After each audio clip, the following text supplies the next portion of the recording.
Ya, saudara, tadi sama-sama kita telah saksikan debat Cawapres dengan tema soal ekonomi, keuangan, investasi, pajak, dan pengelolaan APBN, APBD, infrastruktur, dan perkotaan. Masing-masing paslon saling adu gagasan dan visi misi. Kita tadi lihat bagaimana punya style yang berbeda, punya penegasan-penegasan yang berbeda, dan ini yang nanti akan kita ulas. Dan di layar kaca Anda saat ini, saudara, masih dari venue utama debat Cawapres di JCC Jakarta. Kita akan melihat nanti satu persatu dari Cawapres akan keluar dari JCC, saudara. Urutannya dari nomor urut 2 ada Gibran Raka Buming Raka yang akan menyampaikan konferensi pers. Kemudian akan disusul oleh nomor urut 1 ada Muhammad Iskandar, dan selanjutnya nomor urut 3 ada Mahfud MD. Ketiganya akan menyampaikan konferensi pers, saudara. Kita akan dengarkan apa saja penekanannya nanti. Dan saat ini yang kita lihat suasana dari venue menuju ruang konferensi pers, saudara. Setelah tadi adu gagasan mungkin terlihat sangat capek gitu ya, tapi masih akan menyampaikan sejumlah pesan begitu, penegasan kepada awak media untuk kembali menegaskan bagaimana kesan setelah mengikuti debat Cawapres perdana hari ini yang tadi kita sudah saksikan. Nanti kita juga akan elaborasi dengan sejumlah narasumber yang sudah hadir di studio. Ada masing-masing dari tim ses dan juga dengan panelis yang akan mengkritisi setiap pesan yang tadi disampaikan oleh para cawapres. Tadi kita sama-sama mendengar, saudara, bagaimana masing-masing cawapres ini memiliki style yang berbeda, penekanan yang berbeda. Kita akan tunggu bagaimana nanti para cawapres ini menyampaikan konferensi pers. Jangan kemana-mana, saudara. Kami akan segera kembali, tetaplah bersama kami di Kompas TV karena memang saat ini kita masih menunggu konferensi pers. Dan di layar kaca Anda ada calon presiden nomor urut 2, Prabowo Subianto. Karena sesaat lagi memang akan ada konferensi pers pertama kali akan kita dengarkan dari nomor urut 2. Gibran Raka Buming Raka. Dan ini merupakan visual terbaru masih dari Jakarta Convention Center, saudara, di mana masih dari calon presiden nomor urut 2 yang akan menuju ruang konferensi pers menyampaikan pesan-pesan di acara konferensi pers nanti. Sejumlah elit politik juga ikut menemani, kalau Anda lihat di layar kaca Anda. Kita akan menanti bersama-sama masing-masing dari paslon akan menyampaikan pesan konferensi pers kepada awak media dan kita akan mendengarkan sekali lagi kesannya apakah merasa unggul dibandingkan kompetitornya.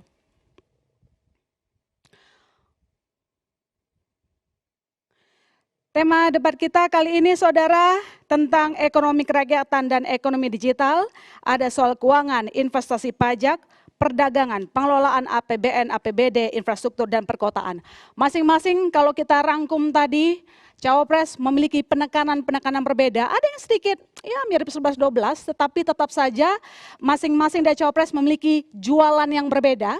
Bagaimana mereka akan mencapai target tersebut? Nah, ini yang nanti kita akan bahas, kita elaborasi di Kompas TV.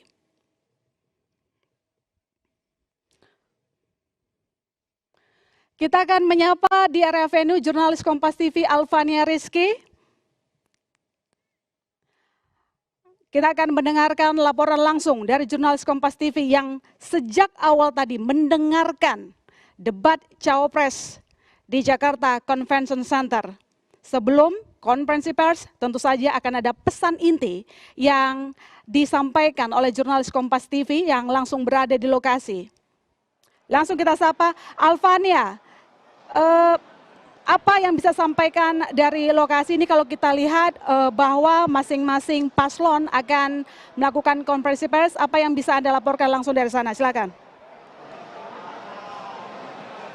My sister dan juga saudara, benar sekali debat Cawapres perdana sudah usai. Saat ini kita menantikan bersama kehadiran dari Capres dan Cawapres pasangan nomor urut 2, Prabowo Subianto dan Gibran Raka Buming Raka yang akan segera keluar dari holding room atau ruang tunggu di belakang saya untuk kemudian memberikan pernyataan atau konferensi pers yang tepat ya berada di lobi utama Assembly Hall Jakarta Convention Center untuk kemudian menyampaikan apa saja yang sudah mereka dapatkan dari debat cawapres perdana ini. Tadi cukup menarik metode yang digunakan oleh cawapres nomor urut 2 Gibran Rakabuming Raka, banyak sekali menggunakan mekanisme pertahanan terkait dengan bagaimana ia mempertahankan proyek Ibu Kota Nusantara yang sempat disindir juga oleh cawapres nomor urut 3 bahwa proyek tersebut merupakan proyek warisan dari Presiden Joko Widodo yang juga ayah dari Gibran Rakabuming Raka. Tetapi tentu saja dengan pertimbangan dan perhitungan fakta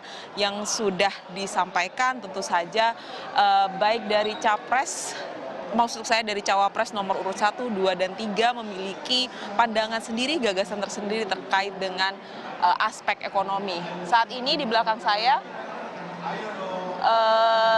capres nomor urut 2 bersama juga dengan cawapres Gibran Rakabuming Raka baru saja melewati red carpet atau karpet merah yang berada di belakang saya, My Sister, dan akan menuju ke tempat konferensi pers yang berada di lobi utama, dan kita akan segera mendengarkan. Saat ini cawapres Gibran Rakabuming Raka berada di belakang saya, tengah dikerumuni oleh para pendukungnya yang berfoto bersama setelah tadi mengikuti debat cawapres pertama. Dia juga akan segera menyusul Capres Prabowo Subianto untuk mengikuti konferensi pers di lobi utama. Kita akan dengarkan pernyataan dari Prabowo. Mas Gibran.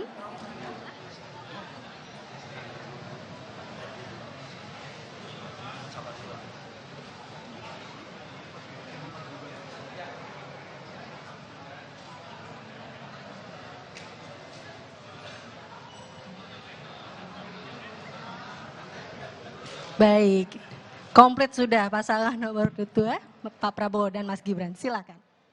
Setelah debat tadi, kita akan dengarkan bersama-sama. Salam sejahtera kita sekalian. Selamat malam, shalom, om swastiastu, namo buddhaya. Terima kasih saudara-saudara sekalian.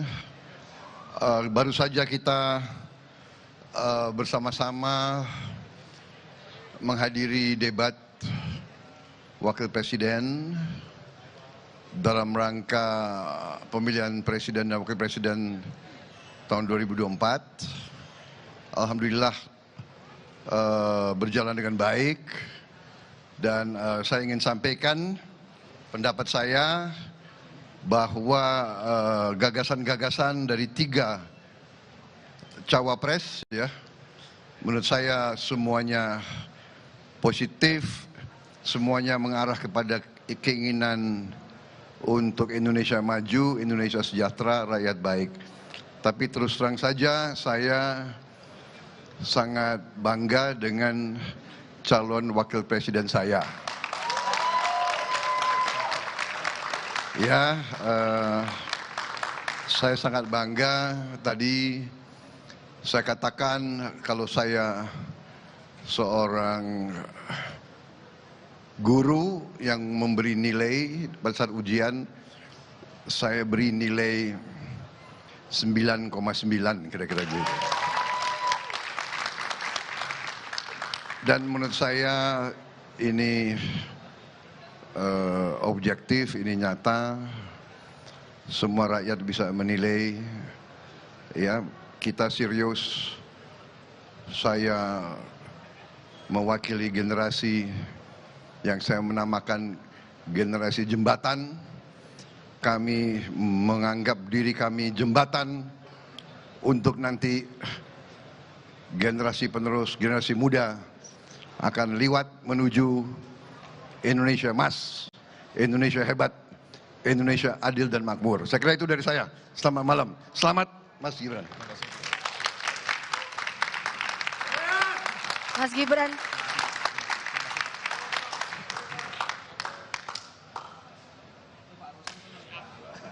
Baik, Mas Gibran dan juga Pak Prabowo. Tentunya rekan-rekan media ingin bertanya langsung ke Pak Prabowo. Maaf, saya ada. Selamat Hari Natal bagi yang merayakan Hari Natal, dan selamat Hari Ibu untuk seluruh ibu-ibu Indonesia. Terima kasih. Pak Prabowo dan Mas Gibran berkenan untuk mendapat teman-teman rekan media yang ingin bertanya kepada Mas Gibran. Pak Prabowo. Cukup ya. Cukup, terima kasih. Baik. Selamat malam. Merdeka! Ya, itu dia tadi pernyataan resmi dari paslon nomor urut 2 yang tadi disampaikan oleh calon presiden nomor urut 2 bahwa dia sangat puas dengan penampilan cawapresnya Gibran Rakabuming Raka. Namun ya tadi sempat diminta keinginan untuk tanya jawab, tapi kemudian pasangan calon presiden dan calon wakil presiden ini tampaknya ada acara sehingga tidak bisa memenuhi permintaan tersebut. Dari hasil debat tadi saudara, sekali lagi bahwa Prabowo Subianto memberikan angka yang nyaris sempurna kepada calon wakil presiden Gibran Rakabuming Raka. Dan saat ini kedua dari paslon ini akan meninggalkan Jakarta Convention Center setelah tadi sudah memberikan konferensi pers yang cukup singkat kepada awak media.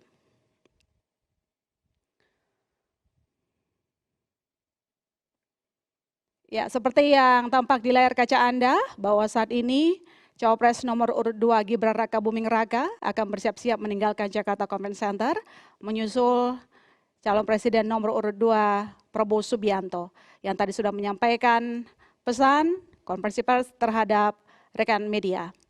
Meski memang tadi tidak ada tanya jawab saudara, karena sepertinya ada acara lain.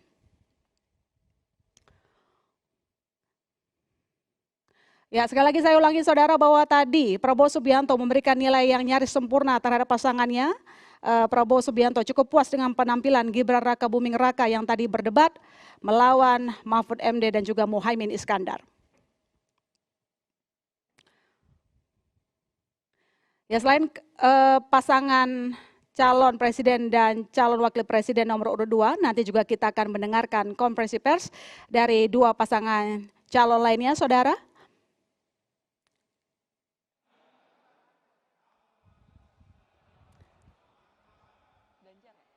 Ya, tadi kita sama-sama sudah melihat dan mendengarkan langsung penampilan dari Cawapres nomor urut 2 Gibran Rakabuming Raka saat mengedepankan yang namanya SDM teknologi, berkali-kali disampaikan. Dan tadi juga menyampaikan soal konsistensi untuk membangun IKN dan tadi mengatakan, mengklaim bahwa sudah ada investor tanda tangan. Kita akan menyapa lagi Alva Neriski, jurnalis Kompas TV yang sudah berada di lapangan. Alva, tadi sudah disampaikan konferensi pers dari pasangan calon nomor urut 2, namun saatnya nanti berikutnya ada acara apa lagi di sana? Apa yang bisa Anda sampaikan, kabar terbaru? Mas Sister dan juga saudara, saat ini saya masih di red carpet atau karpet merah dari debat Cawapres Perdana, dan kita akan menantikan juga konferensi pers dari Capres dan Cawapres nomor urut 1 dan juga Capres Cawapres nomor urut 3 yang akan segera memberikan pernyataan resmi kepada awak media terkait dengan hasil debat Cawapres Perdana ini. Kalau tadi debat Cawapres atau konferensi pers dari Capres dan Cawapres nomor urut 2 ini cukup baik, cukup bahagia terlihat dari raut wajah Prabowo Subianto dan juga Gibran Rakabuming Raka, saya juga masih penasaran seperti apa penilaian yang diberikan oleh Ganjar Pranowo terhadap Mahfud MD maupun Anies Baswedan terhadap Muhaimin Iskandar. Di belakang saya tadi saya melihat ada beberapa pendukung dari Ganjar Pranowo dan juga Mahfud MD menggunakan baju adat, begitu sudah meninggalkan venue debat Cawapres. Kemungkinan besar saat ini atau sebentar lagi kita juga akan mendengarkan pernyataan resmi dari Capres-Cawapres nomor urut 1 atau Capres-Cawapres nomor urut 3. Masih sama, mereka akan ditanyakan terkait dengan seperti apa evaluasi debat Cawapres Perdana ini yang membahas terkait dengan aspek ekonomi, permasalahan-permasalahan ekonomi yang dimiliki oleh Indonesia. Kita nantikan bersama My Sister dan juga saudara seperti apa evaluasi dari masing-masing pasangan calon. My Sister. Baik, terima kasih Alpat. Namun kemudian kalau tadi Anda menyampaikan tadi bahwa memang kita dengarkan dari pasangan calon nomor urut 2 Prabowo Subianto memuji cawapresnya, artinya nanti kita akan menunggu lagi ya para cawapres lainnya apakah sama dipuji juga oleh pasangannya. Namun tadi kita memang sudah sama-sama mendengarkan paparan, visi, dan gagasan dari para cawapres. Lalu kemudian sekarang kita akan mendalami, mengelaborasi bersama dengan tim ses dan juga ada panelis. Saya akan menyapa langsung ada Ismail Bahtiar, Timnas Anies Muhaimin. Halo Mas Ismail. Assalamualaikum Mbak, selamat malam. Waalaikumsalam warahmatullahi wabarakatuh. Bahagia? Puas nggak tadi? Sangat puas, sangat bahagia. Sangat puas, sangat bahagia. Nanti kami elaborasi, jangan bahagia dulu. Saya ke Mbak Putri Komarudin, TKN Prabowo Gibran. Halo, selamat malam. Selamat malam, Assalamualaikum warahmatullahi Pertanyaan wabarakatuh. saya sama, puas? Alhamdulillah Mas Gibran membuktikan bahwa anak muda itu walau di underestimate selalu bisa berprestasi. Oke, baik. Saya juga menyapa Muhammad Nur Arifin, TPN Ganjar Mahfud. Ya Mbak, selamat malam. Selamat malam.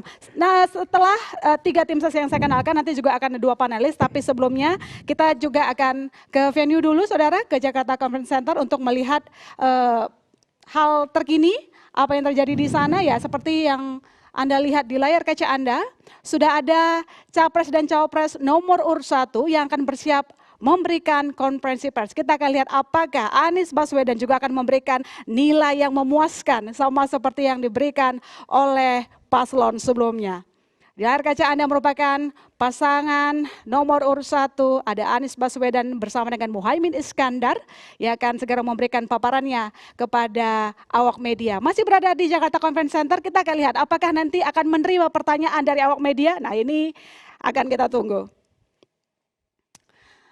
Ya, dan pasangan ini sedang melewati red carpet, sudah meninggalkan holding room saudara dan akan memberikan pernyataan kepada awak media setelah tadi Muhaimin Iskandar sudah memberikan performa terbaiknya untuk melawan para kompetitor. Apakah memuaskan pasangannya Anies Baswedan? Kita akan lihat berapa nilai yang diberikan oleh Anies Baswedan terhadap Muhaimin Iskandar. Berikut kita dengarkan pernyataannya. Baik. Pak Anies, Pak Caimin ada yang ingin disampaikan terlebih dahulu sebelum kita masuk ke 3 pertanyaan dari rekan-rekan media?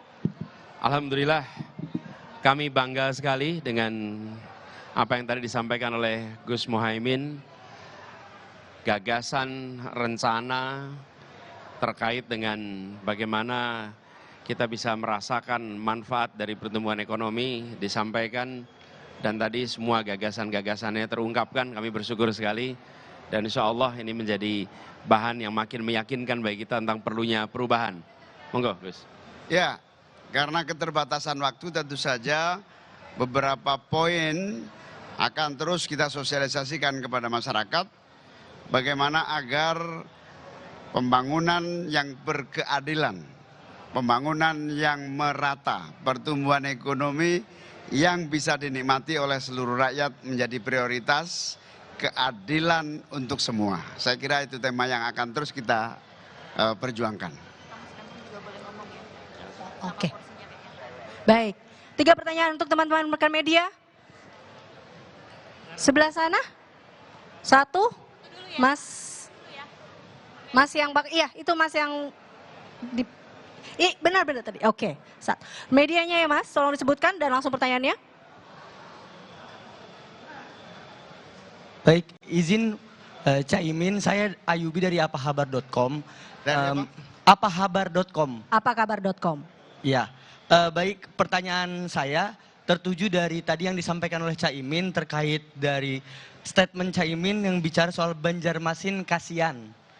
Lalu ada 3 kota yang di-highlight di Kalimantan, Banjarmasin, Pontianak, dan Balikpapan. Nah, di sini Caimin bilang Banjarmasin Kasian. Itu maksud kasiannya itu apa dan kenapa? Lalu memang langkah apa yang bisa dilakukan dari pasangan calon nomor 1 ini untuk membuat pemerataan di sana, khususnya di Banjarmasin itu sendiri. Terima kasih. Baik, boleh langsung dijawab, Cak. Ya, banyak kota-kota kita yang masih bisa ditumbuh kembangkan menjadi kota yang maju, terutama infrastruktur dan kebutuhan air. Banjarmasin hari ini ada 2 masalah besar. Yang pertama adalah keterbatasan air bersih. Menjadi problem utama masyarakat, bukan Banjarmasin. Yang pertama Banjarmasin kadang masih problem jalan raya. Jalan yang masih menjadi kekurangan karena terjadi kerusakan jalan di mana-mana. Yang kedua Pontianak APBD-nya hanya 1 triliun. Bayangkan kalau kita bisa tambah sehingga aspek pembangunan pemerataan itu terjadi. Yang ketiga tadi apa? Lupa saya. Balikpapan. Balikpapan ini hari ini listrik juga sangat kesulitan, jalan-jalan masih banyak yang rusak dan juga air bersih menjadi problem utamanya. Karena itu prioritas pembangunan yang harus kita lakukan adalah pemerataan. Anggaran ini diprioritaskan kepada pembangunan kota-kota sehingga tumbuh menjadi lebih cepat maju. Baik, cukup. Kita berikan ke rekan-rekan media sebelah sini, tidak ada? Oke, Mas yang di belakang sana. Nanti baru yang cek joket coklat.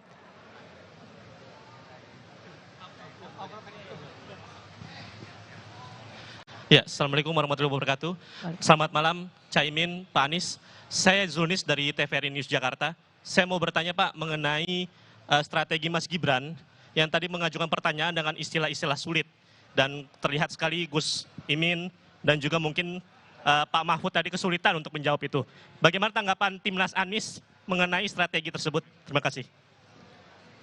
Ya, namanya istilah itu kan banyak sekali. Ada nggak yang kadang kita hafal, ada yang kita kebetulan lupa singkatannya. Tapi ini biasa pertanyaan-pertanyaan yang bisa saja dimunculkan setiap saat dan yang penting kita akhirnya ngerti substansinya dan bisa menjelaskan dengan tepat apa yang sebetulnya dengan kepentingan ekonomi syariah yang menjadi bagian dari kekuatan bangsa kita. Tambahan Mas Anies. Iya. Jadi ketika pertanyaan adalah soal terminologi teknis, pada level ini bisa dijawab dengan Google sebetulnya.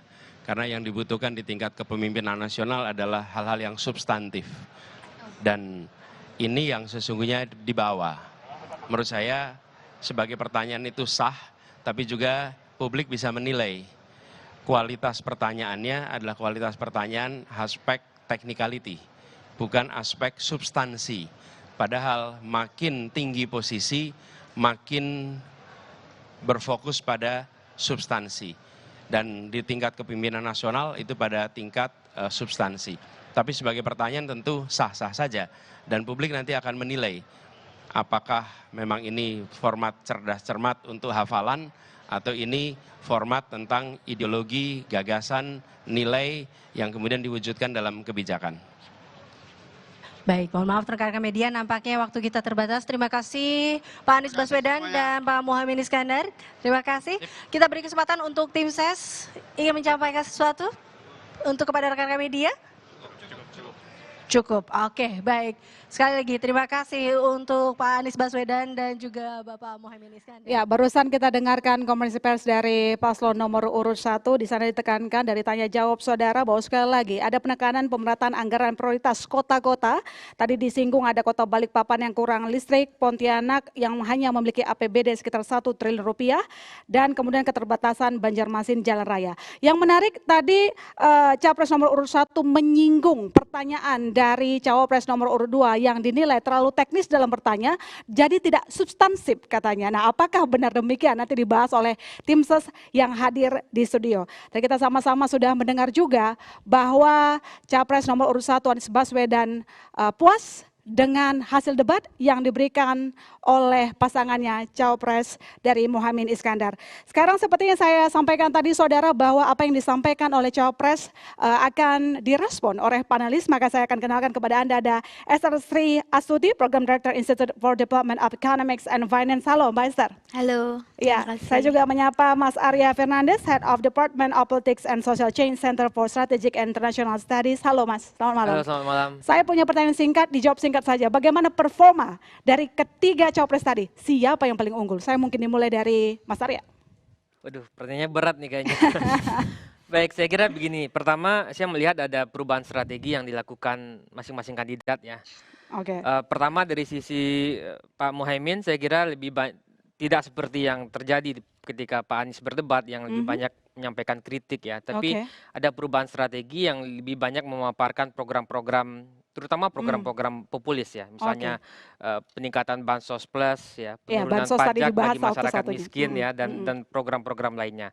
Sementara dari sisi Pak Mahfud, saya kira bila sebelumnya tidak banyak melakukan kritik ketika Pak Ganjar gitu ya, tapi ketika Pak Mahfud tadi kita melihat banyak sekali kritik yang dilakukan, misalnya soal dana IKN ya, kemudian juga izin yang bertele-tele, evaluasi soal diplomat dan segala macam. Sementara dari sisi 02 saya kira melihat lebih stabil karena kebutuhan untuk mempertahankan suara ya. Masing-masing sudah merubah stylenya, tapi apakah itu efektif? Nanti saya follow up lagi. Sekarang kita ke venue lagi, Mas Arya. Kita akan menyaksikan situasi terbaru di sana. Ini masih dari tim ses, paslon nomor urut 1, Anies Baswedan dengan Mohaimin Iskandar.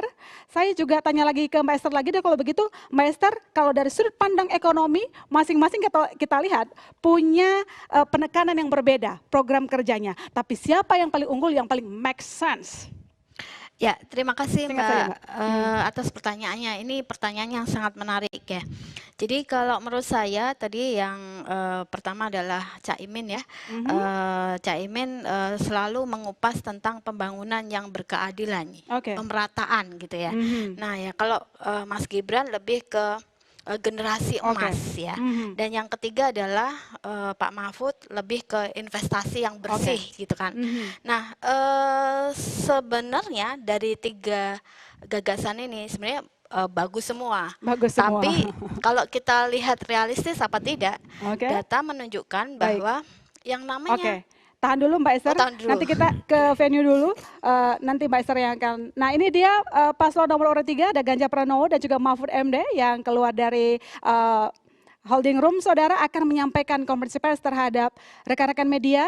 Apakah nanti juga akan memberikan kesempatan tanya jawab terhadap rekan media? Kita akan mendengarkan bersama-sama. Ini ganti baju lagi nih, paslon nomor urut 3, banyak banget ya bajunya dibawa ya. Keren. Kita akan dengarkan lagi pernyataan dari paslon nomor urut 3. Apakah Ganjar Pranowo begitu puas dengan penampilan Mahfud MD yang tadi kalau kita lihat banyak menekankan meski ini diskusi tentang ekonomi banyak ditarik ke hukum. Ya memang itu berkaitan ya, apalagi tadi disampaikan soal investasi itu berkaitan dengan kesejahteraan juga karena tadi disampaikan ada soal kemiskinan lalu kemudian ditarik soal investasi dan kemiskinan. Kita akan dengarkan bersama-sama bagaimana pasangan nomor urut 3 akan menyampaikan pesan kepada awak media. Kita dengarkan bersama-sama. Apa? Boleh. Mungkin saya mau tanya kali.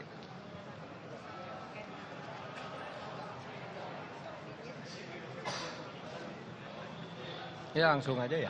Atau menjelaskan dulu Pak?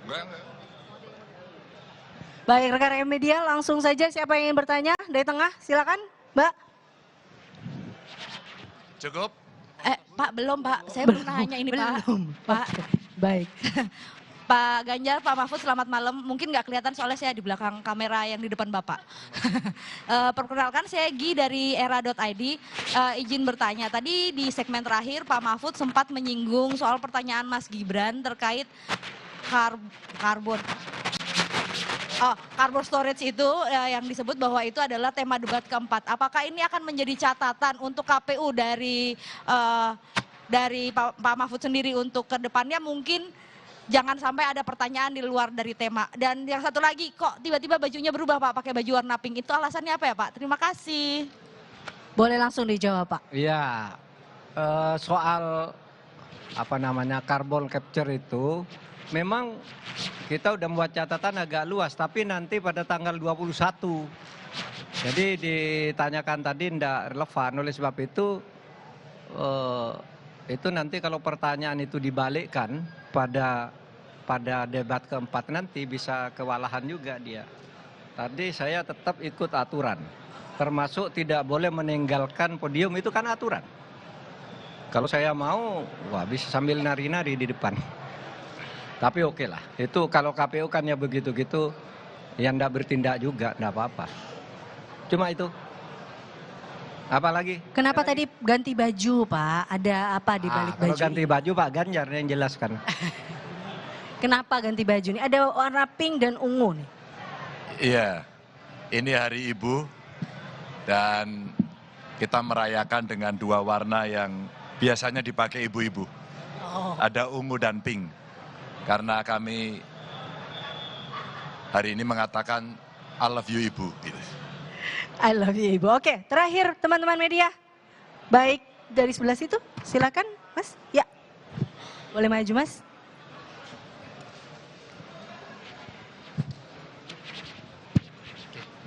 Tes. Oke, perkenalkan Mas Ganjar, Pak Mahfud. Saya Ibnu dari kantor berita Bloomberg Technos Indonesia. Saya ingin menanyakan 3 poin. Pertama ini, mungkin di debat tadi yang menjadi hal membuat PD Pak Mahfud itu di dalam tema apa, yang membuat puas Pak Mahfud di dalam tadi tema apa ya, spesifik. Itu pertama. Dan kedua, saya mau minta tanggapannya mungkin setelah debat ini, mungkin ke depan ada optimistis untuk menaikkan elektabilitas. Dan yang ketiga, terakhir nih, tanggapannya mungkin belakangan Paslon 03 ngomong soal endasmu etik. Terima kasih. Silakan. Bagi saya sama aja tuh. Mulai dari 1 sampai 5 saya pede saja. Karena itu satu paket yang disiapkan di kepala saya. Meskipun tidak secara khusus, sambil baca koran, sambil lihat TV gitu, itu sudah dipasang di kepala. Jadi saya pede semuanya untuk itu.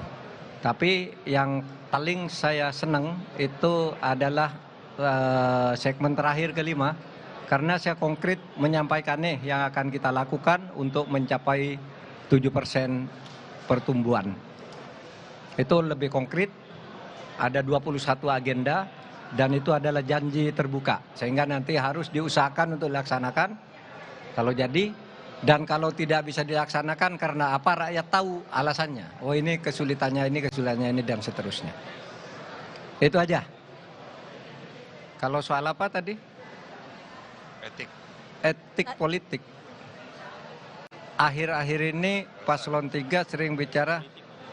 Yang nomor 2 tadi apa ya? Sudah ya?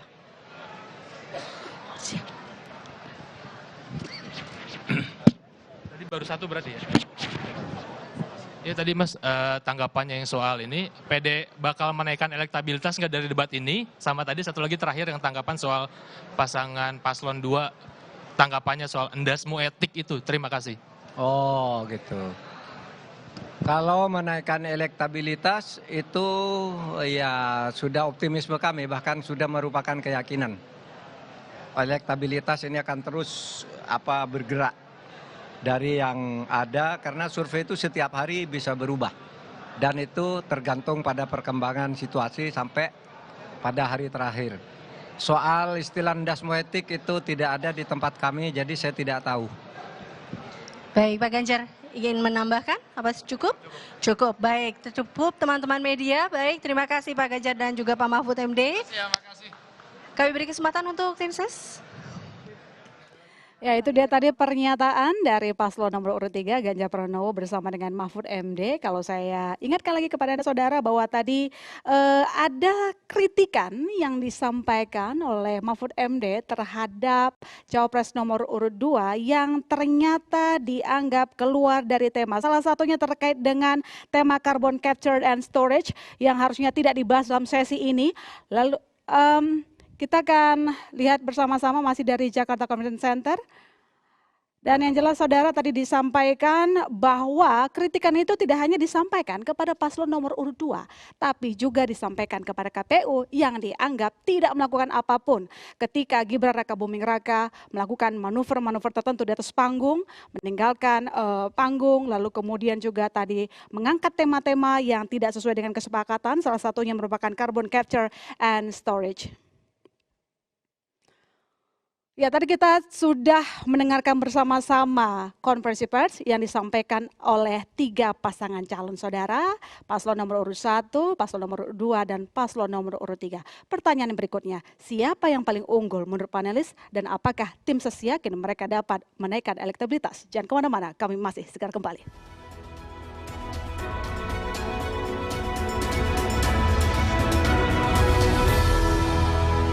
Nawarkan 21 program unggulan konkret yang akan membutuhkan anggaran 2.500 triliun untuk 5 tahun ke depan. Jika ini bisa dilaksanakan, maka kami dari tim Ganjar Mahfud yakin bahwa masyarakat akan menilai yang disampaikan oleh Pak Mahfud dalam debat 2 ini memberikan optimisme bahwa kami bisa bergerak lebih cepat untuk mewujudkan Indonesia unggul yang pasti lebih baik. Terima kasih. Ada yang mau ditambahkan? Cukup. Oke, saya rasa cukup sudah. Terima kasih banyak untuk waktunya.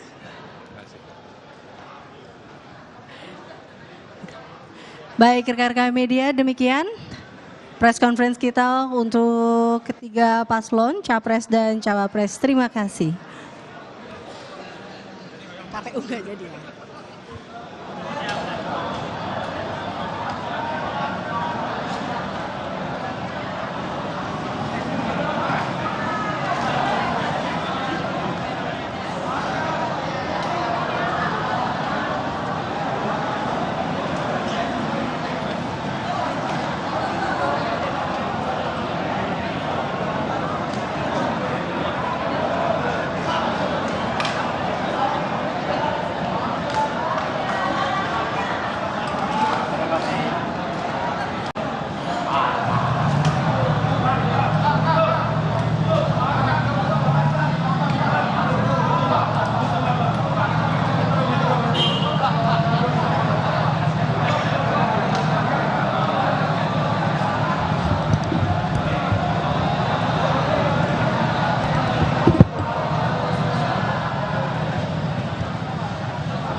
Closing kan ya?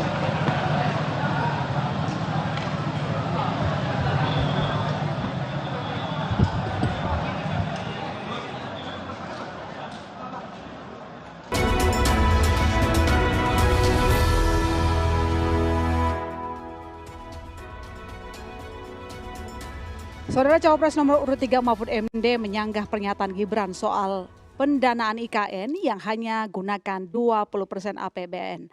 Mahfud menilai bahwa saat ini belum ada dana investor yang masuk ke IKN.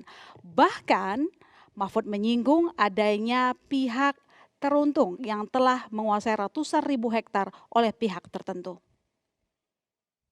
Saya sangat tertarik tentang IKN dan itu bagus, harus kita laksanakan sebagai warisan dari Pak Jokowi. Tapi tadi saya tergelitik, anggaran untuk IKN itu hanya 20% dari APBN dan sisanya dari investor. Sejauh yang kita baca, sampai sekarang belum ada satupun investor yang masuk ke sana. Coba kalau ada sebutkan, sebutkan misalnya 2 atau 1 gitu, investor mana yang sudah masuk ke sana. Yang saya dengar justru ada ratusan ribu hektar tanah sudah dikuasai oleh pengusaha-pengusaha tertentu sekarang ini. Nah, saya setuju ke depannya itu agar mengundang investor, IKN harus diteruskan tetapi pendanaannya harus sesuai dengan tujuan semula, bahwa itu sebenarnya mengundang investor. Tapi sekarang ini yang sudah jadi itu semuanya dari APBN. Sehingga memang diperlukan langkah-langkah perbaikan agar warisan baik Presiden Jokowi ini bisa kita lanjutkan. Ya, sementara Cawapres nomor urut 1 Muhaimin Iskandar menyanggah Gibran soal infrastruktur dan SDM sama penting. Menurut Cak Imin perlu skala prioritas dalam menentukan pembangunan.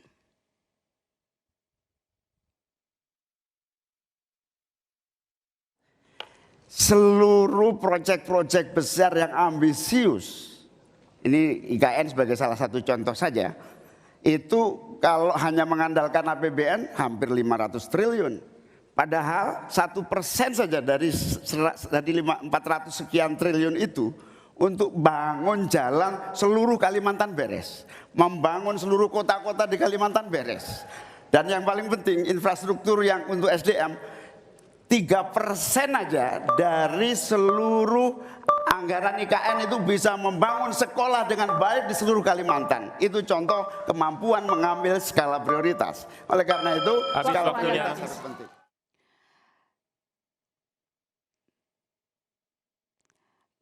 Ya, Cawapres nomor urut 2 Gibran Raka Buming Raka menyanggah jawaban Mahfud soal investor IKN. Gibran menyebut sudah ada yang investasi dan bisa dilihat melalui Google. Sementara untuk Muhaimin, Gibran menyatakan tak konsisten karena dulu mendukung IKN tapi sekarang menolak. Saya ingat sekali Gus Muhaimin dulu sempat ikut meresmikan dan potong tumpeng di IKN. Ini gimana, ini nggak konsisten. Dulu dukung, sekarang nggak dukung karena menjadi wakilnya Pak Anies yang mengusung tema perubahan. Sekali lagi Gus, mohon maaf, IKN ini bukan hanya membangun bangunan pemerintah, tapi juga sebagai simbol pemerataan pembangunan di Indonesia, sebagai simbol transformasi pembangunan di Indonesia. Dan untuk menanggapi Prof. Mahfud, Prof, mungkin nanti setelah pulang dari debat bisa di Google, sudah banyak yang masuk. Mayapada, Agung Sedayu. Dan nanti akan tambah lagi mungkin setelah Pilpres, karena mereka pasti akan wait and see melihat stabilitas politik di Indonesia. Terima kasih Prof. Ya itu dia tadi debat terkait dengan IKN. Saya langsung tanya ke Mas Ismail Bahtiar, Timnas Anies Muhaimin. Gimana Mas, kemarin dukung, masih ada di dalam pemerintahan, terus tiba-tiba nolak tuh IKN? Jadi begini Mbak, Gus Muhaimin konteks ketika hadir melakukan peresmian itu telah diyakinkan oleh Presiden bahwa ada investor asing. Oh, gitu. Ternyata setelah berjalan makin kesini investor itu nggak ada yang datang. Tadi juga saya sempat googling karena saya penasaran, apakah benar ya investor asing itu masuk? Setelah saya googling, ternyata yang muncul pernyataan Presiden Jokowi bahwa sampai hari ini kita masih kesulitan mendapatkan investor asing masuk ke IKN. Dampaknya apa? Inilah yang kita kritisi, bahwa jangan sampai APBN dipakai untuk pembiayaan ke sana, sementara masih banyak tugas-tugas yang lain. Kita mau ada prinsip kesetaraan, kita mau ada prinsip keadilan, kita mau ada prinsip ikut membangun yang kecil-kecil. Jangan karena proyek ambisius ini akhirnya yang dikorbankan adalah APBN kita. Itu sebenarnya titik kritisnya. Baik, saya ke Mbak Putri dari TKN Prabowo Gibran. Anda diapit oleh dua paslon. Jawaban Anda? Ya, sebenarnya kan kita juga dari awal sudah mengetahui gitu bahwa progres IKN ini terus dilaporkan oleh Bapak Presiden beserta menteri-menterinya, sangat transparan. Kemarin beliau juga sempat mengunjungi IKN dan di situ beliau melaporkan progresnya sudah 40%. Dan infrastruktur dasar yang di situ dibangun bukan hanya bermanfaat untuk pemerintahan, tapi ada juga untuk sektor pendidikan, ada juga untuk sektor kesehatan. Dan inilah yang tadi Mas Gibran bilang untuk memeratakan pembangunan, di mana sejak Pak Jokowi menjabat kita bisa melihat pemerataan pembangunan di luar Pulau Jawa itu sampai dengan 53%. Jadi kalau tadi Mas Ismail bilang kenapa tidak dipakai untuk hal-hal yang lebih bermanfaat, justru kita mau dengar hal-hal apa sih yang lebih bermanfaat buat paslon 01 ini sampai pembangunan infrastruktur dasar di kota seperti IKN itu tidak terlalu penting. Jadi dibilang tadi sama Mas Ismail seperti itu. Oke, sebelum saya ke soal paslon, bentar dulu Mas, saya mau tanya, tapi sebenarnya ada nggak udah investor yang masuk? Ya, karena kan yang ini tanda tangan duit ya? Ya, karena kan memang investor itu selalu melihat tatanan dasarnya kan, dan dalam hal APBN kita di situ sudah menganggarkan sekitar 89,4 triliun, di mana kita akan membangun infrastruktur dasar yang memang sudah terlihat APBN. Tapi di situ kita juga menganggarkan untuk KPBU dan juga swasta itu 253,4 triliun. Dan beberapa investor tadi sudah disampaikan oleh Mas Gibran nama-namanya, dan itu sudah ada buktinya. Jadi tentu ini akan menarik investor luar untuk masuk, apalagi setelah ada pemilu 2024, di mana kondisi politik kita sudah stabil dan mereka melihat bahwa IKN ini akan menjadi sesuatu yang bisa mengangkat Indonesia menjadi negara yang lebih maju. Baik, saya ke TPN Ganjar Mahfud, Mas Arifin, Anda bagaimana? Tadi memang ditegaskan oleh Pak Mahfud bahwa ya dia tadi belum ada yang tanda tangan proyek. Jadi sebenarnya penekanannya Pak Mahfud dari awal itu kan bagaimana ketika nanti kita memiliki pemimpin itu bisa memastikan yang namanya distribution of wealth. Makanya Pak Mahfud tadi mengutip salah satu ayat, ya jangan harta itu berputar di golongan bainal agniya minkum gitu. Jangan berputar di golongan kaya antar kamu saja. Nah, maka ketika penyedotan APBN itu kemudian menjadi stimulus satu-satunya, karena kita semuanya tunggu. Kita dulu dengar MBS mau masuk, tetapi sekarang Arab Saudi punya NEOM. Dia juga punya mega infrastruktur yang juga harus dikejar, kemudian SoftBank dan lain sebagainya. Nah sekarang memang kalau kita lihat bahwa investor yang hadir sekarang komitmennya sudah bertanda tangan, tetapi aplikasinya sampai mana? Terakhir Pak Jokowi menghadiri groundbreaking untuk Superblok. Nah tetapi yang kita harapkan dari IKN ini kan, IKN mau dibuat untuk siapa? Apakah hanya untuk segelintir orang atau kemudian untuk seluruh masyarakat? Maka sebenarnya yang mungkin tidak terungkap dari Prof. Mahfud adalah kita pengen juga loh dengar selain investor itu masuk, ada development agreement yang jelas. Contoh, you yang punya konsesi lahan, bisa nggak kemudian menyediakan tempat khusus untuk kemudian UMKM masyarakat sekitar dan lain sebagainya terlibat di sana. Jadi IKN ini harus benar-benar tidak hanya menjadi satu bangunan. Kita pengen meneruskan itu, tetapi nggak hanya forest city yang kemudian ini sustainable, tapi juga harus inklusif di dalamnya. IKN yang basisnya untuk ekonomi kerakyatan, nanti dijawab Mbak Putri, jangan kemana-mana saudara, kami masih akan segera kembali.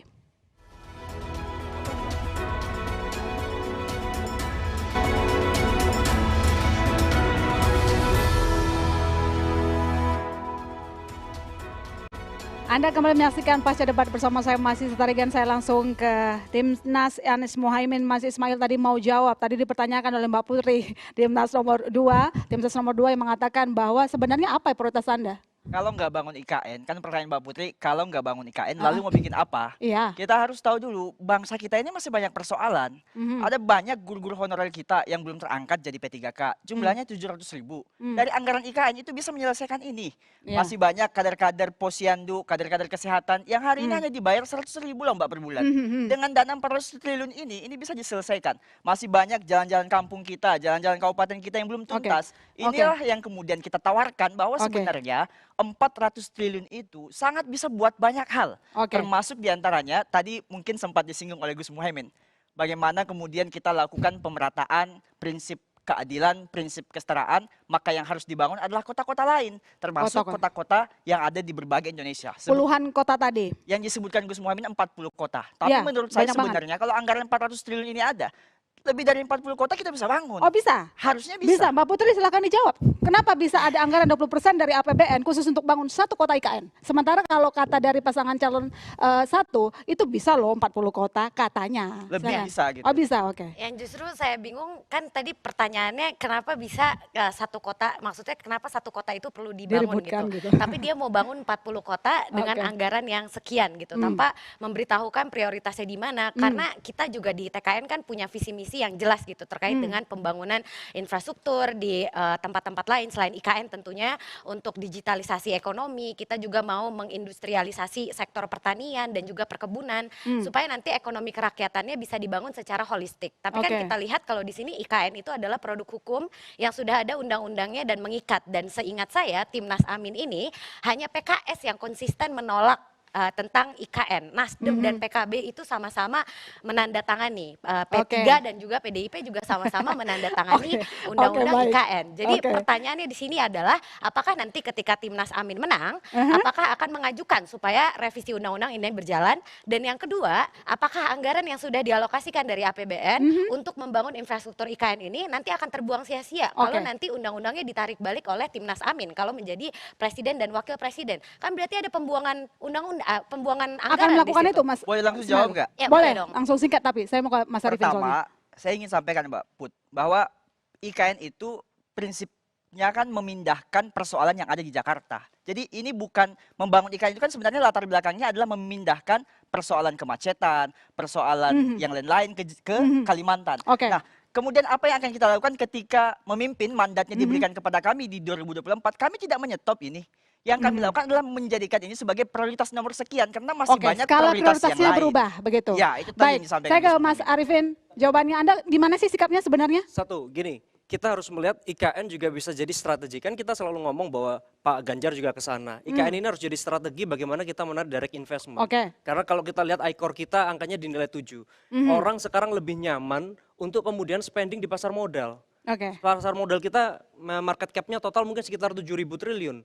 Direct investment-nya mungkin hanya sekitar 1.000 triliun. Maka dengan keberadaan IKN harusnya bisa kemudian trickle down effect itu menetes. Makanya kan tekanannya Pak Mahfud sebenarnya di situ. Nah, maka kemudian kalau strateginya daripada IKN mending 40 kota, saya juga nggak sepakat. Kalau memang isunya perubahan, kemudian keberpihakan yang selama ini didorong oleh Pak Anies, kita harus ingat bahwa jumlah kota itu hanya sekitar 89. Sisanya 416 itu kabupaten, di mana di dalamnya ada 83.000 desa. Maka sebenarnya kalau kita lihat proyeksi demografi, kita di tahun 2030 ada 300 juta, itu pasti akan muncul karena fertility rate-nya lebih banyak di desa-desa kabupaten. Tapi untuk paslon nomor urut 3, IKN prioritas? IKN prioritas dengan strategi yang lebih satset tas. Oke, baik. Saya ke panelis Mas Arya. Kalau dilihat dari percakapan barusan, ada perubahan sikap yang tadinya pro jadi nggak pro, dari nggak pro jadi pro. Muhaimin misalnya dari awalnya tidak setuju dengan adanya IKN, sekarang mengubah skala prioritas. Apakah langkah strategi politik apa ini? Ya, saya kira ini perubahan-perubahan yang terjadi ini saya kira didorong oleh motivasi elektoral ya. Karena bagaimanapun kita melihat situasi sekarang itu kan Pak Prabowo masih di kisaran 40 sampai 45. Potensi 2 putaran masih terbuka, meskipun pada saat yang sama potensi 1 putaran juga terbuka. Jadi dua-duanya terbuka kemungkinan apakah 1 atau 2 putaran. Tetapi dalam kondisi di mana Pak Prabowo masih di angka 40 sampai 45%, tentu baik pasangan 01 dan 02 saling berebut untuk masuk putaran kedua. Nah, situasi perebutan itu tentu membuat akhirnya di 03 misalnya tentu attacking-nya tidak hanya ke 01 tapi juga attacking-nya dilakukan ke 02 juga gitu. Jadi 1 kali serangan 2 sasaran kena gitu ya. Nah, itu yang membuat akhirnya kenapa kemudian dalam debat-debat tadi kental sekali nuansa kritik yang dilakukan oleh Pak Mahfud karena memang sedang bertarung berebut dengan pasangan 01 untuk masuk putaran kedua gitu. Nah, efek debat memang mungkin akan kecil ya. Mungkin kisarannya 5-7% efek debatnya. Tapi efek debat yang minimal itu akan jadi sangat penting sekali dan itu akan menentukan apakah akan terjadi 1 atau 2 putaran. Gitu. Tapi tadi Gibran sempat menyindir Muhaimin Iskandar. Apakah ini tandanya dia menyindir PKB yang masih dalam pemerintahan? Ya, bisa saja dilakukan. Tapi memang situasinya sekarang Pak Gibran saya kira memang dalam posisi menjaga ritme yang 40 sampai 45 karena dalam 1 bulan terakhir sepertinya saya kira pertumbuhannya itu tembus di atas 45 sepertinya masih agak berat. Nah, makanya posisi yang dilakukan tidak terlalu attacking sekali tapi bertahan aja gitu ya. Itu juga dilakukan ketika Pak Prabowo di putaran pertama debatnya. Gitu ya. Pertanyaan saya ke Mbak Esther, 20% porsi APBN untuk pembiayaan IKN. Nah, kalau dari pasangan Muhaimin Iskandar dan juga disampaikan tadi bahwa ini bisa membangun 40 kota, apakah itu memungkinkan? Mana yang paling make sense? Bangun 1 IKN atau puluhan kota? Jangan dijawab dulu Mbak Esther, kami masih akan segera kembali saudara. Tetap bersama kami. Terus dulu dong.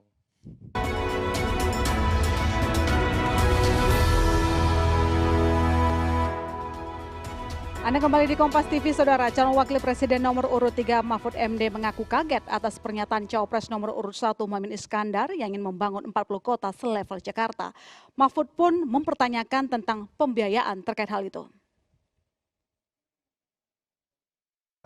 Maka pembangunan perkotaan harus dibikin merata di berbagai tempat.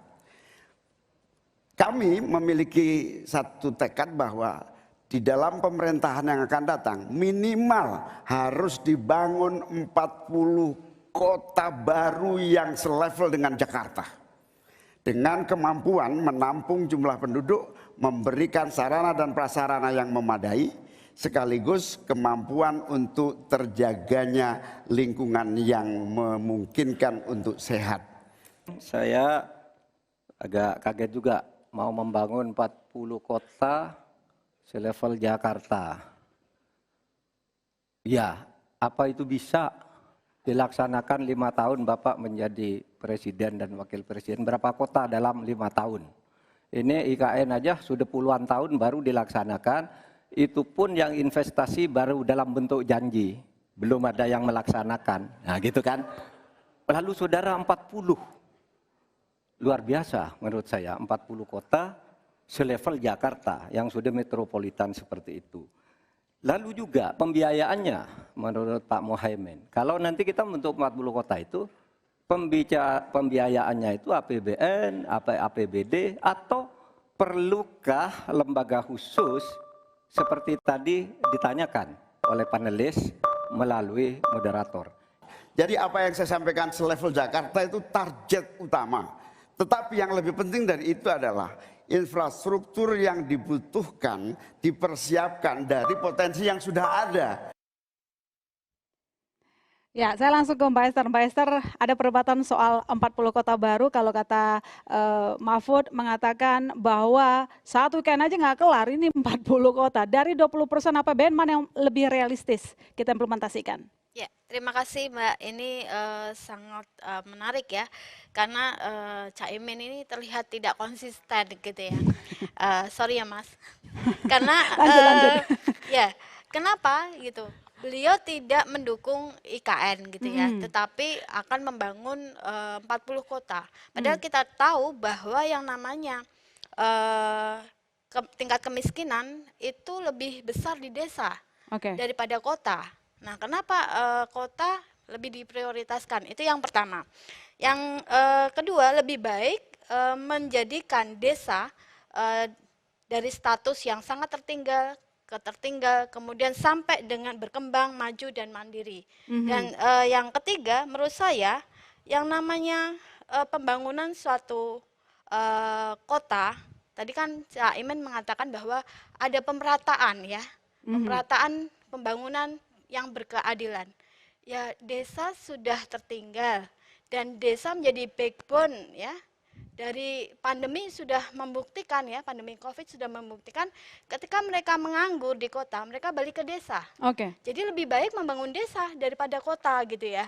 Satu IKN saja sudah masalahnya besar, apalagi 40 kota. Oke, baik. Apa yang disampaikan oleh Mbak Esther juga ini tidak hanya paslon nomor urut 3 tadi yang mengkritisi terkait rencana ini, tapi juga saudara rencana Cawapres nomor urut 1 Muhaimin Iskandar untuk membangun 40 kota selevel Jakarta juga menuai reaksi Cawapres nomor urut 2 Gibran Raka Buming Raka. Gibran bahkan menyebut pernyataan Caimin aneh melihat ketidaksetujuan Cawapres nomor urut 1 terhadap pembangunan IKN.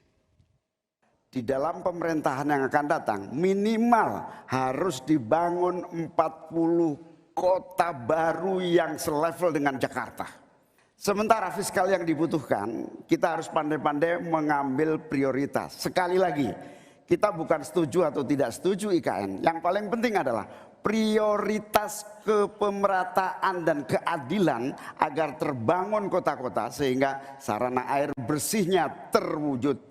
Balikpapan kasihan, Banjarmasin kasihan, Pontianak kasihan. Karena apa? Kota-kota ini dalam waktu singkat bisa kita sulap menjadi lebih baik. Karena apa? Fiskal yang kita sediakan dirata adilkan di masing-masing perkotaan. Gus Muhaimin ini agak aneh ya. Pengen bangun kota selevel Jakarta tapi nggak setuju sama IKN. Tapi ya monggo lah ya, nggak apa-apa. Yang jelas untuk permasalahan perkotaan kita harus menggarap transportasi umumnya.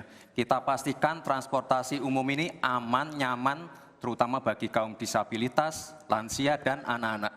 Lalu kita pastikan transportasi umum ini ada digitalisasinya. Oke, baik. Saya langsung meminta tanggapan dari masing-masing tim ses. Mungkin dari Mas Ismail dulu, Timnas Anies Muhaimin. Anda dikeroyok 2 paslon. Jawaban Anda terkait dengan rencana 40 kota baru level Jakarta. Jadi saya kira jelas. Dasarnya adalah ada anggaran 400 triliun. Daripada anggaran 400 triliun ini untuk dibangun satu sentral listrik proyek ambisius, maka apakah tidak lebih baik membangun 40 kota yang lain? Itu dasarnya. Yang kedua saya ingin sampaikan, tadi kan disampaikan sama Mbaknya bahwa masih banyak loh desa yang tertinggal, desa yang kurang berkembang. Tadi juga Gus Imin sampaikan bahwa anggaran itu juga sangat memungkinkan untuk kita distribusi ke desa. Apa yang dijanjikan oleh beliau, 5 miliar anggaran desa. Itu akan diberikan kepada desa dan treatmentnya yang kita ubah. Selama ini model treatment pemerintah yang dilakukan di pemerintahan Jokowi, yang diberikan anggaran yang banyak adalah desa yang maju, desa yang berkembang. Kita ubah treatmentnya, yang butuh desa tertinggal itu yang diberikan lebih banyak. Kalau progresnya makin baik, anggarannya kita tambah. Dan saya kira jelas, sumbernya ada. 20% itu daripada mubazir, maka kita bawa ke segmentasi yang lebih butuh. Mbak Putri, tanggapannya bagaimana? Tadi menyebut bahwa Muhaimin disebut aneh sama Gibran Raka Buming Raka. Ya, saya kira udah jelas ya kenapa dibilang sama Mas Gibran aneh gitu. Karena kan kalau kita lihat IKN juga di situ terdapat banyak desa yang berada di dalam kota Nusantara sendiri dan di daerah penyangganya kabupaten kota di sekitarnya juga banyak desa-desa yang ada di situ. Jadi kita tahu ketika kita mendirikan banyak fasilitas umum misalnya di IKN dan kota penyangganya itu juga akan menguntungkan desa-desa yang ada di sekitarnya. Dan kita lihat sekarang pengelolaan dana desa di setiap desa yang sudah disalurkan oleh pemerintah itu kan juga sudah banyak membawa perubahan yang baik. Jadi banyak desa yang skalanya sudah mandiri sekarang, banyak yang sudah punya BUMDes yang bisa mengembangkan perekonomian desanya, akhirnya bisa membuka lapangan pekerjaan. Jadi sebenarnya potensinya itu ada, makanya tentu pembangunan di dalam IKN ini tidak boleh kita sia-siakan begitu saja dengan menghentikannya secara tiba-tiba dan tidak melanjutkannya sehingga jadinya hanya pembiaran atau pembuangan anggaran saja. Jadi Anda menilai apa yang disampaikan oleh tim Amin tidak menarik sama sekali membangun 40 kota baru selevel Jakarta, Mbak Putri? Kalau tadi Mas Ismail bilang soal prioritas, tentu yang harus jadi prioritas apa yang sudah existing, yang sudah berjalan. Makanya kita selalu mengusung keberlanjutan dengan pemutakhiran ataupun penyempurnaan. Oke, Mas Arifin, silakan. Yang lebih realistis gini Mbak, tadi saya melanjutkan ya bahwa kita di tahun 2030 sampai 2035 demografi kita sekitar 300 juta jiwa, naik sekitar mungkin 28%. Maka kemudian akan banyak kabupaten, desa-desa itu yang kemudian high density dan dia akan menjadi kota-kota baru. Maka sebenarnya gagasan paslon nomor 1 sebenarnya juga harus kita koreksi bahwa yang terpenting bukan dikotomi membangun kota atau desa dan lain sebagainya, tapi lebih ke arah urban rural linkage. Jadi kalaupun 5 miliar dikasih kepada desa-desa, harus jelas dulu platformnya seperti apa. Karena jangan sampai kemudian desa menjadi betonisasi.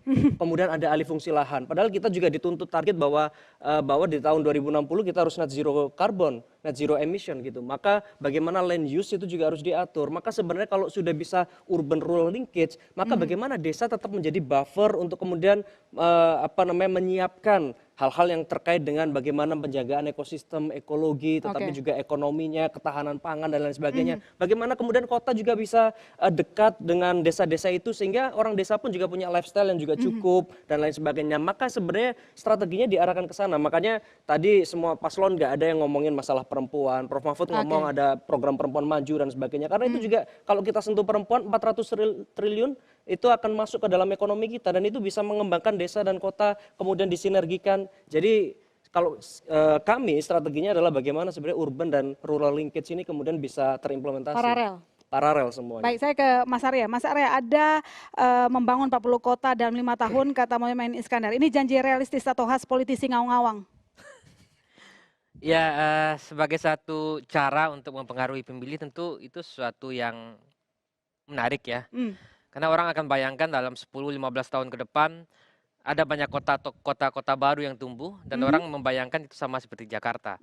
Mungkin bisa dianggap, mungkin bisa saja itu realistis tapi juga mungkin bisa tidak gitu ya.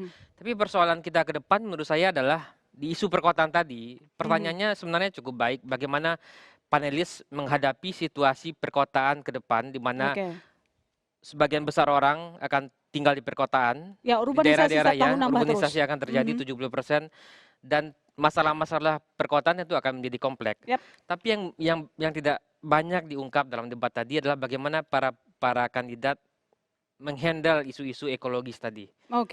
Isu-isu lingkungan, isu-isu polusi gitu ya. Kita hidup di Jakarta dengan polusi yang sangat tinggi, udara yang kita hirup juga tidak sehat dan menurut Kompas udara yang tidak sehat itu juga mempersingkat umur usia kita.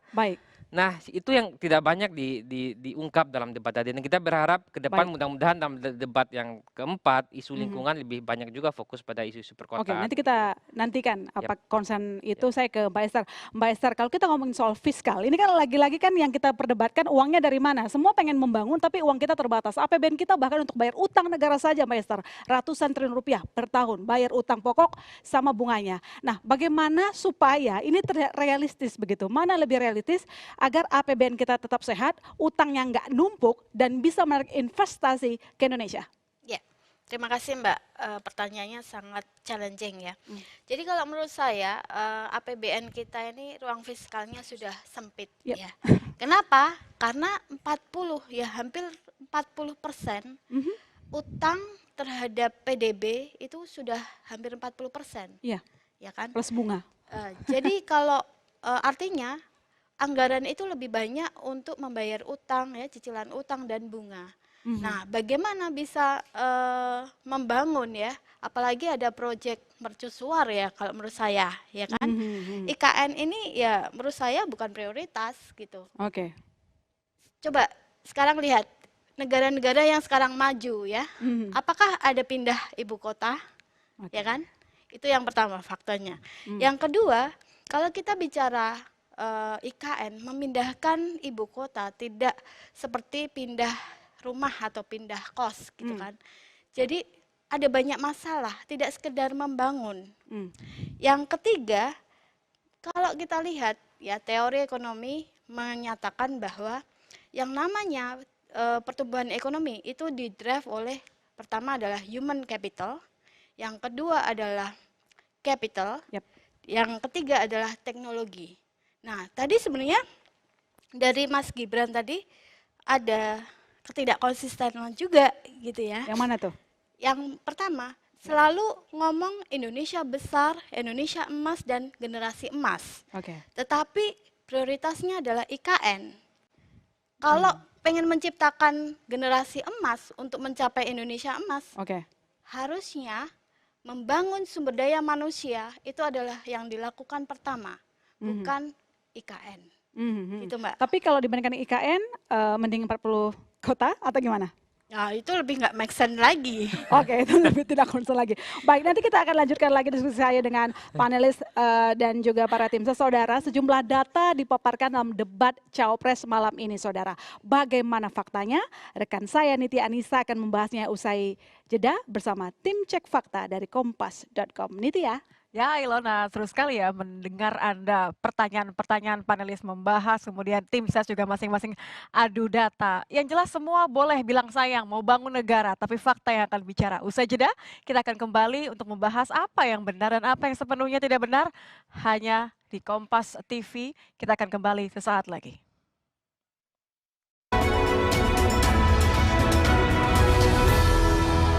Ini adalah debat yang kedua, ada begitu banyak, terus kemudian hal-hal yang menarik sebenarnya kalau dibicarakan ya, karena isu ekonomi ini menjadi sesuatu yang tidak hanya milik atau isu milik kaum elit, para investor, para pengusaha, tapi juga sangat dekat dengan masyarakat, apalagi para pelaku UMKM. Nah, kalau tadi saya sempat bicara mengenai apa yang diajukan oleh para cawapres di debat hari ini yang selesai kira-kira beberapa waktu yang lalu, kita akan cek sebenarnya mana yang masuk fakta, mana yang ya oke lah ini sebagian benar, sebagian mungkin ada bumbu-bumbu manis begitu ya. Tapi mana kemudian yang harus kita teliti bersama, kami akan cek untuk Anda supaya Anda tidak kena gocek. Nah, kita akan bahas, saya sudah berada di sini bersama dengan Bayu Galih, editor Cek Fakta dari Kompas.com. Selamat malam Mas Bayu. Selamat malam Nitya. Tadi kita sama-sama di ruangan, di war room ya. Ini semua sudah berkeringat karena isu hari ini lumayan tricky ya. Ada banyak angka, ada banyak data yang saya tadi dengar, Mas Bayu ini sudah benar belum? Ini tahun berapa? Ini bagaimana kondisinya? Faktor-faktor lain ini yang terjadi memang ketika bicara tema ekonomi tantangannya adalah mencocokkan dengan angka ya. Jadi data-data yang bisa dibilang valid gitu. Jadi ketika kandidat bicara soal angka, kita juga harus mencocokkan dengan data yang ya bisa dibilang memang harus valid gitu kan, dari sumber yang relevan. Betul, ada relevansinya dengan tahunnya, ada relevansinya dengan kondisinya tadi.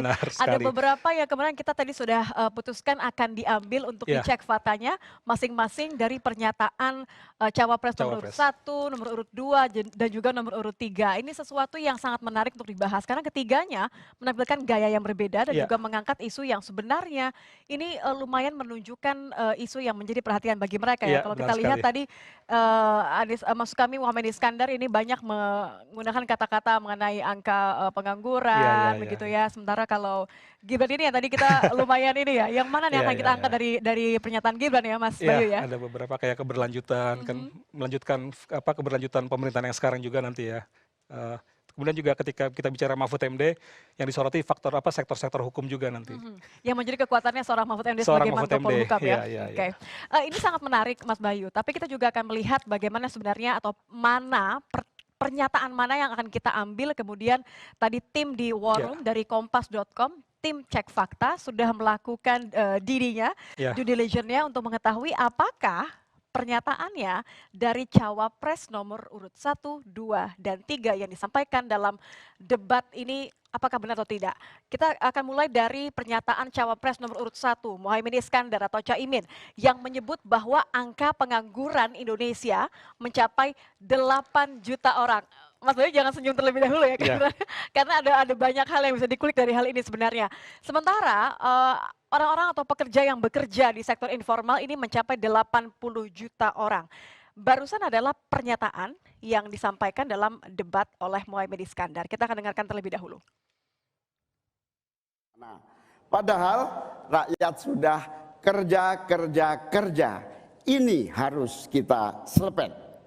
Angka pengangguran sudah 8 juta, 80 juta memang bekerja, tetapi di sektor informal. Mereka tidak mendapatkan penghasilan yang pasti dan bahkan dompetnya dipastikan tipis. Ini yang harus kita selepet. Oke, kalau kata-kata sifat dompet tipis itu sudahlah, kita nggak perlu ngecek soal itu ya Mas Bayu ya. Tapi yang ingin saya cek adalah dua hal. Pertama yang mengenai angka pengangguran, kemudian ada berapa orang yang masuk dalam atau bekerja dalam sektor informal. Kita boleh lihat terlebih dahulu ya. Iya, kalau dilihat pernyataan tadi Caimin memang bisa dibilang karena dia mengusung visi perubahan ya. Jadi Caimin menyoroti sektorial yang ada di masyarakat.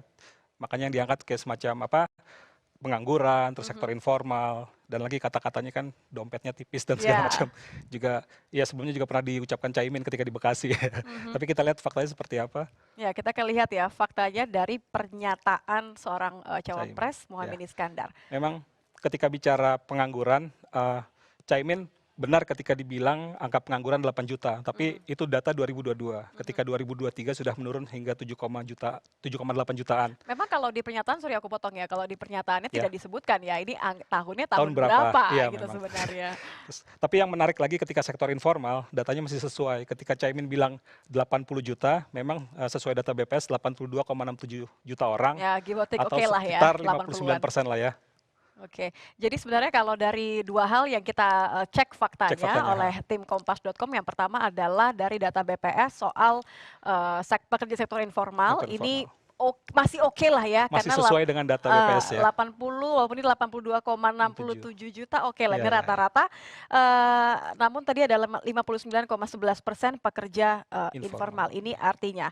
Tapi kalau urusan yang 8 juta tadi ini tidak tepat. Karena juga dia tidak menyebutkan tahun berapa gitu ya. Tahun berapanya.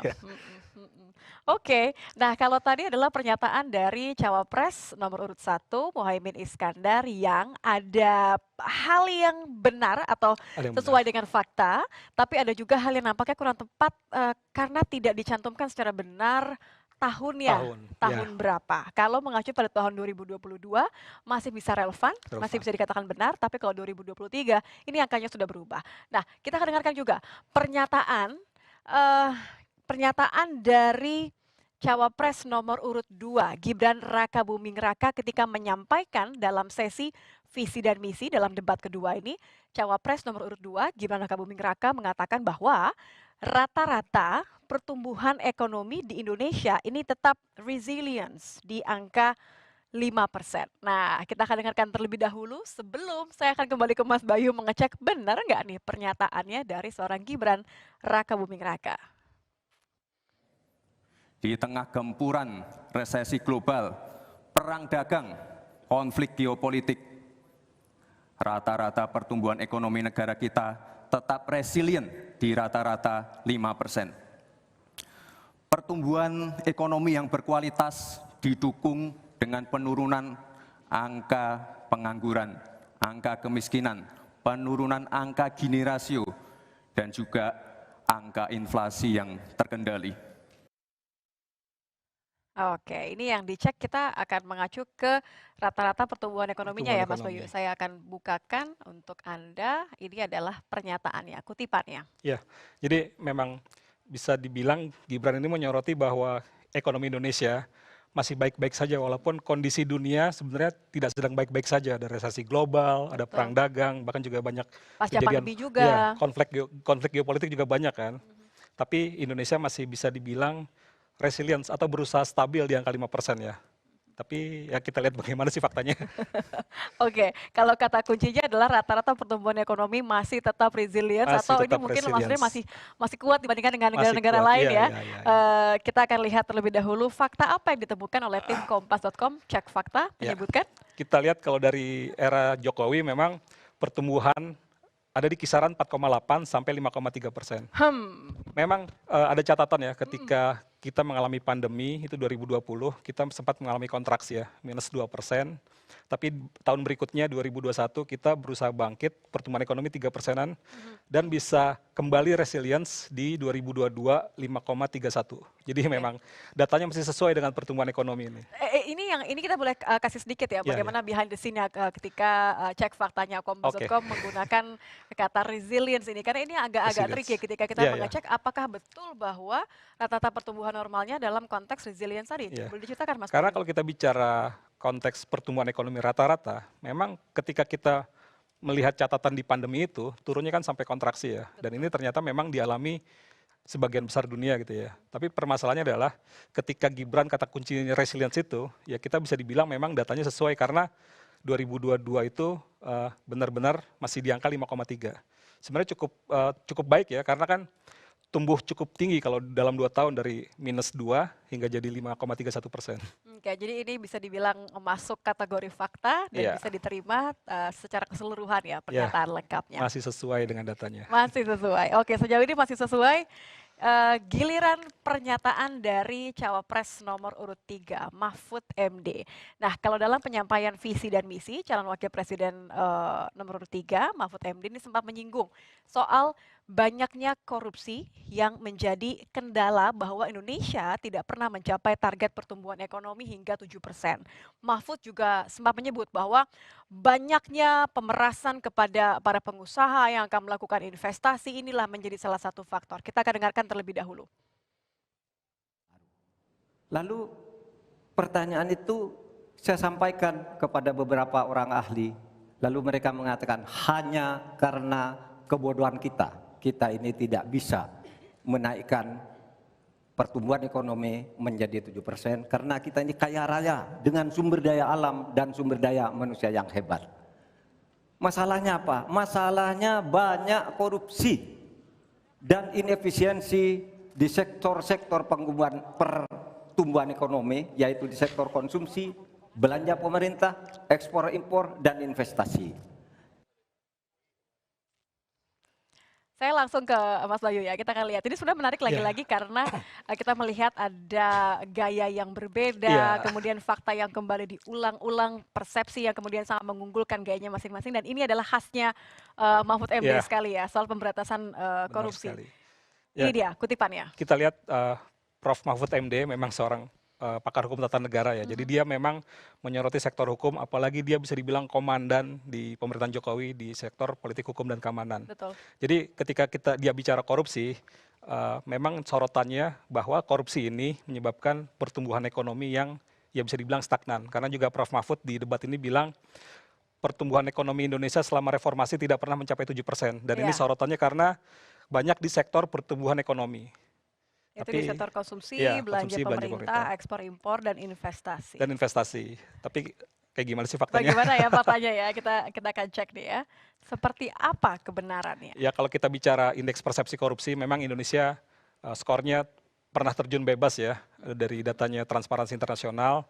Dan lagi yang menarik lagi, sorotan Prof. Mahfud memang kalau berdasarkan data ICW, ini memang kerugian negara akibat korupsi banyak di sektor-sektor ekonomi, perdagangan, transportasi terus juga ada sumber daya alam, utilitas dan segala macamnya. Ini memang ya bisa dibilang sorotan yang tepat gitu ya ketika bicara korupsi dampaknya ke pertumbuhan ekonomi. Ya, apalagi setelahnya pernyataan setelah mengambil data dari ini ya dari indeks persepsi korupsi ini kemudian dilanjutkan dengan persepsi bahwa dalam ketika ia menjadi Menko Polhukam 5 sektor inilah yang kemudian ia berantas ya, betul. Menjadi sorotan ya. Untuk ditangani ya korupsi di sektor itu. Oke, jadi sejauh ini ya, fakta. Sesuai faktanya. Sesuai ya. Oke, Mas Bayu kalau kita lihat tadi kan ketiga hal ini lagi-lagi yang mengusung pendekatan yang berbeda. Tapi sejauh ini fakta yang kita temukan adalah benar begitu ya. Pernyataan mereka bisa di cross check dalam fakta. Bisa diceritakan bagaimana kemudian tim cek fakta kompas.com menggunakan metodologi seperti apa, kemudian seperti apa tantangannya untuk debat cawapres kali ini, karena temanya nih ekonomi, jadi harus presisi begitu ya, tidak boleh lewat 0, sekiannya pun. Gitu. Jadi memang pertama kesulitan atau sebenarnya metode yang harus diperhatikan adalah pernyataan yang disampaikan. Apakah itu bisa diuji atau tidak? Karena kan tidak semua pernyataan tidak bisa diuji. Jadi kita tidak bisa menguji pernyataan yang memang slip of tongue gitu, salah ngomong itu nggak bisa diuji. Atau bahkan janji-janji politik itu tidak bisa, karena kita bukan malaikat yang menguji janji kan. Jadi kita mengukur yang maksudnya ada ukurannya gitu. Kita bisa menguji, ada kejadiannya begitu ya. Kita bisa menguji pernyataan yang memang ada faktanya, yang memang misalnya klaim keberhasilan, walaupun diucapkan secara kualitatif gitu ya, tapi tetap ada ukuran-ukurannya. Kayak apakah korupsi berhasil ditangani, itu kan adalah indeks persepsi korupsi yang memperlihatkan datanya. Jadi memang yang perlu dilakukan adalah ketika pernyataan itu muncul, kita akan menguji dengan data yang mana. Yang sulit di sini kan adalah kita mencari data yang relevan dengan ucapan. Betul. Jangan sampai konteksnya berbeda. Konteksnya berbeda dengan yang disampaikan. Jadi kita memang harus hati-hati di sini. Bahkan memang walaupun kita bekerja cepat, ini juga kesulitan lainnya ya. Gimana caranya kita harus mendapatkan data itu dengan cepat. Tapi ya untungnya cek fakta ini kita nggak bekerja sendirian. Kita masuk dari kolaborasi yang lebih besar. Jadi ada 20 media juga yang tergabung di kolaborasi cek fakta. Dan juga kompas.com juga bersama Kompas TV juga melakukan kolaborasi. Jadi dapat datanya itu bisa lebih sesuai dan bisa lebih tepat. Tapi dengan catatan ya, untuk hal-hal yang memang kita ragu, kita yakin ini datanya sesuai, kita hold. Apakah bisa disesuaikan besok atau diselesaikan karena tadi lain hari? Menggunakan data yang mana terlebih dahulu begitu ya, data yang terlebih konteksnya dahulu. supaya lebih sesuai begitu ya. Jadi kalau ada beberapa mungkin warganet maupun juga masyarakat yang menonton bertanya-tanya kok yang ini nggak di cross check begitu ya.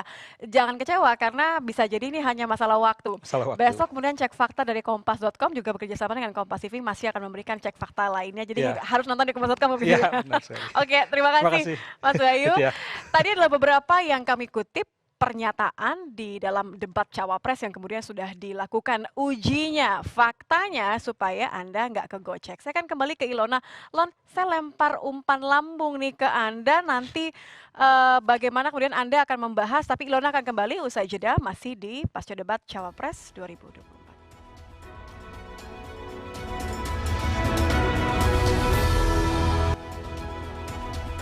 Ya, Anda kembali menyaksikan Pasca Debat Kompas TV bersama saya Masih Sertarigan. Tadi kalau kita lihat cek fakta, yang menarik soal pertumbuhan ekonomi yang memang disampaikan oleh Mahfud MD, di mana menyatakan juga bahwa korupsi menjadi salah satu penghalang pertumbuhan ekonomi. Ada banyak mafia-mafia ketika ada masuknya investasi, dan kemudian tadi juga ada penjabaran terkait pengangguran. Yang menarik memang kalau saya punya data dari Trading Economy, tingkat pengangguran di ASEAN, Indonesia itu nomor 2. Besar banget gitu. Jadi saya punya pertanyaan begini, kalau tadi Prof. Mahfud mengatakan bahwa korupsi itu yang membuat pertumbuhan ekonomi tersendat, karena investasi selalu jadi komponen pertumbuhan ekonomi, karena memang dari paslon nomor 3 kan 7% ya target pertumbuhannya begitu. Nah, saya ke tim ses nomor 2. Nah, tanggapan Anda gimana? Karena disebutkan di sana bahwa korupsi jadi penghalang pertumbuhan ekonomi. Makanya untuk paslon 02 kita selalu fokus pada peningkatan sumber daya manusia, di mana tentu terkait dengan korupsi ini perlu ada pendidikan yang lebih masif lagi, lebih terintegrasi terkait dengan korupsi dari mulai usia pendidikan dini sampai dengan nanti dewasa. Terus yang kedua, kita juga tentu ingin terus mendorong supaya pemerataan dari tingkat pendidikan ataupun kesempatan untuk pendidikan itu bisa dilaksanakan di seluruh provinsi di seluruh Indonesia. Jadi kalau kita misalnya lihat yang tadi Mas Gibran sudah sampaikan terkait dengan SMK, di mana beliau juga sudah membuktikannya di Solo bahwa SMK itu bisa siap kerja, mencetak orang-orang ataupun generasi muda yang siap kerja dengan meningkatkan fasilitas yang ada di SMK tersebut dan menggunakan strategi matchmaking dengan industrinya, jadi kebutuhannya sesuai. Nah, untuk kita bisa mendorong investasi, tentunya selain menurunkan ICOR dan juga memperbaiki tata kelola pemerintahan, kita kan juga harus menciptakan generasi yang memang siap kerja. Jadi ya SDM itu harus kita tingkatkan. Paslon 02 juga nanti akan terus merenovasi sekolah-sekolah terutama di di kabupaten yang sekarang mungkin masih tertinggal dalam hal infrastrukturnya. SDM guru juga tentu akan terus kita dorong supaya peningkatan kompetensi mereka bisa terus berjalan, karena pada saat pandemi kemarin kita menyadari bahwa guru ini banyak yang belum terupdate skillnya, terutama dalam hal digitalisasi itu sendiri. Jadi banyak hal memang yang perlu diperbaiki dari SDM, tapi tentu kita yakin dengan anggaran pendidikan kita yang 20% dan terus meningkat, ketika kita bisa memfokuskan anggaran ini dan juga terus melakukan mekanisme spending better yang selama ini menjadi cita-cita dari Kementerian Keuangan untuk seluruh kementerian lembaga, anggaran pendidikan kita ini bisa benar-benar meningkatkan kompetensi SDM anggaran kita. pendidikan yang dimaksud termasuk dengan anggaran pendidikan pembangunan karakter? Ya, karena kan selain pendidikan, di dalam anggaran pendidikan itu kan juga kan ini salah satunya adalah pembangunan karakter juga yang tentunya dimasukkan ke dalam setiap. Selama ini nelayan melaut kesusahan, kemudian subsidi kita dikurangi, kemudian ketiga selain jumlahnya dikurangi, di situ ada ruang-ruang mafia yang bermain, bagaimana ditimbun, termasuk juga di dalamnya pupuk dan segala macam. Makanya sebenarnya disikat korupsinya, kemudian diredistribusi secara efektif menggunakan digitalisasi. Makanya kita punya program yang namanya KTP Sakti, ini saya pakai nih. Jadi nggak butuh lagi banyak kartu, butuhnya cuman kamu, cuman kartu KTP Sakti. KTP-nya sama, tapi di situ akan menjadi semacam wallet untuk kemudian sudah kalau nanti ngomong BBM begitu ya, BBM satu harga aja. Tetapi kalau di situ ada nelayan yang butuh solar, dimasukkan ke walletnya sudah berbasis NIK. Kita selama ini pemadanan data antar instansi dan segala macam banyak nggak beres. Saya dari sejak wakil bupati ngurusin data kemiskinan, kita sama Pusdatin cross check butuh effort gitu. Nah kalau ke depan ini sistem data terpadu terjadi, maka redistribusi yang namanya kemakmuran akan terjadi. Korupsinya disikat, redistribusinya Mas diperbaiki. Ismail pasti mau merespon karena selama ini masalah data nggak pernah selesai loh Mas. Pertama, saya ingin sampaikan Mbak bahwa yang disampaikan Prof. Mahfud ini kan semacam Prof. Mahfud mengkritisi Prof. Mahfud. Karena yang menjalankan tugas ini adalah beliau. Ini di bawah Menko-nya beliau. Tetapi saya ingin sampaikan bahwa sebenarnya sumber akar masalah kenapa kemudian pengangguran ini masih muncul di saat ekonomi kita baik, di saat investasi kita meningkat. Kalau kita buka data, tahun 2021 ada 300 sampai 400 triliun yang masuk, 2022 ada 1.000 triliun lebih. Ternyata persoalannya ada pada persoalan investasi ini masuknya pada sektor padat modal, bukan investasi padat karya. Kalau investasi ini dimasukkan pada investasi padat karya, penuhi anak-anak yang jadi kampung, yang punya lahan, ingin kita support, bagaimana pupuknya tersedia, bagaimana kemudian pestisidanya ada, bagaimana pupuk tidak menjadi kesulitan para petani. Ini pasti akan menghadirkan lapangan-lapangan pekerjaan yang baru, sehingga saya ingin menyampaikan bahwa kebutuhan kita adalah melakukan perubahan pada sektor investasi padat karya, bukan padat modal. Gimana Mas Ari, mengkritik dirinya sendiri, silakan. Kita lihat, jadi compare-nya jangan kemudian Prof. Mahfud dengan harapannya nanti jadi presiden atau apa atau cawapres, tapi bandingkan dengan Menko-Menko sebelumnya. Berapa kasus yang berani diungkap? Menko Polhukam. Iya, Menko Polhukam, betul. Berapa kali Prof. Mahfud bersih tegang dengan teman-teman di anggota DPR dan itu untuk mengungkap fakta, mengungkap kejujuran, dan beliau orang yang menurut saya karena keluguannya karena memang bersihnya hatinya kayak nggak ada beban gitu. Beliau nge-tweet ada kasus ini, kasus itu satu. Jadi gini, memang belum tercapai keseluruhan, tapi itu salah satu indikasi bahwa Prof. Mahfud ini memang concern bekerja di sana. Bagaimana kalau kemudian ada yang minta tolong lewat mention aja, beliau langsung tas menyelesaikan itu. Jadi menurut saya Prof. Mahfud sudah mencapai sesuatu, tapi kita tahu bahwa di dalam republik ini satu-satunya lembaga yang paling kuat ya presidensial, yang dimana itu ada duit tunggal antara presiden dan wakil presiden. Dan saya membayangkan dengan ketegasan, dengan track record dan integritas Prof. Mahfud, apa yang kemudian disampaikan tadi, capaian yang sekarang kurang progresif itu kemudian bisa diselesaikan dengan cepat karena beliau punya kontrol penuh, kemudian berdialog dengan presidennya Pak Ganjar, maka oke Prof, itu selesaikan. Saya yakin hasilnya lebih dahsyat sekedar beliau menjadi Menko. Oke, Mas Arya boleh minta tanggapannya? Ya, saya kira gini, isu korupsi ini akan jadi penting dan tidak hanya penting bagi kita, tapi juga menjadi perhatian bagi anak muda. Kalau kita lihat di banyak negara yang ekonominya tumbuh dengan baik dan di banyak negara-negara maju, pada saat yang sama mereka juga indeks angka korupsinya juga rendah. Kalau kita lihat di banyak negara juga, di banyak negara-negara demokratis yang tingkat demokrasinya tinggi, pada saat yang sama dia juga indeks korupsinya juga kecil. Nah, apa yang ingin saya katakan, saya kira kalau kita ingin mencapai pertumbuhan ekonomi yang baik, tentu program pemberantasan korupsi jadi sangat penting dan jadi sangat strategis. Karena dengan begitulah kita bisa mencapai mungkin pertumbuhan ekonomi sampai 7% gitu ya. Dan kalau kita lihat misalnya indeks korupsi kita itu kan tahun lalu di angka 38, sekarang drop menjadi 34 dan ini terburuk sejak tahun 2014 mungkin ya, atau sama sejak tahun 2014 gitu ya. Jadi ke depan saya kira memang kita butuh para capres dan cawapres yang memang punya visi pemberantasan korupsi ke depan. Dan apalagi kita melihat misalnya sejak revisi Undang-Undang KPK itu dilakukan, orang optimismenya terhadap pemberantasan korupsi kita mulai menurun. Dan kalau itu kita bisa bangkitkan kembali dan ada optimisme baru soal arah pemberantasan korupsi kita ke depan, mungkin juga orang semakin optimis melihat Indonesia ke depan. Oke, baik. Tadi Cawapres Mahfud MD sempat menyinggung soal tema debat setelah dirinya ditanya tentang regulasi carbon capture and storage. Mahfud pun meminta agar tema debat selalu diingatkan. Moderator, Anda mengingatkan agar kembali ke tema debat. Karena tadi pertanyaannya itu carbon capture itu nanti debat keempat tanggal 21 Januari. Tapi saya tahu itu kan untuk menghindari tidak adanya regulasi sekarang ini agar tidak lagi terjadi penggundulan karena food estate seperti yang terjadi. Saya sekarang mau bertanya dalam topik ini.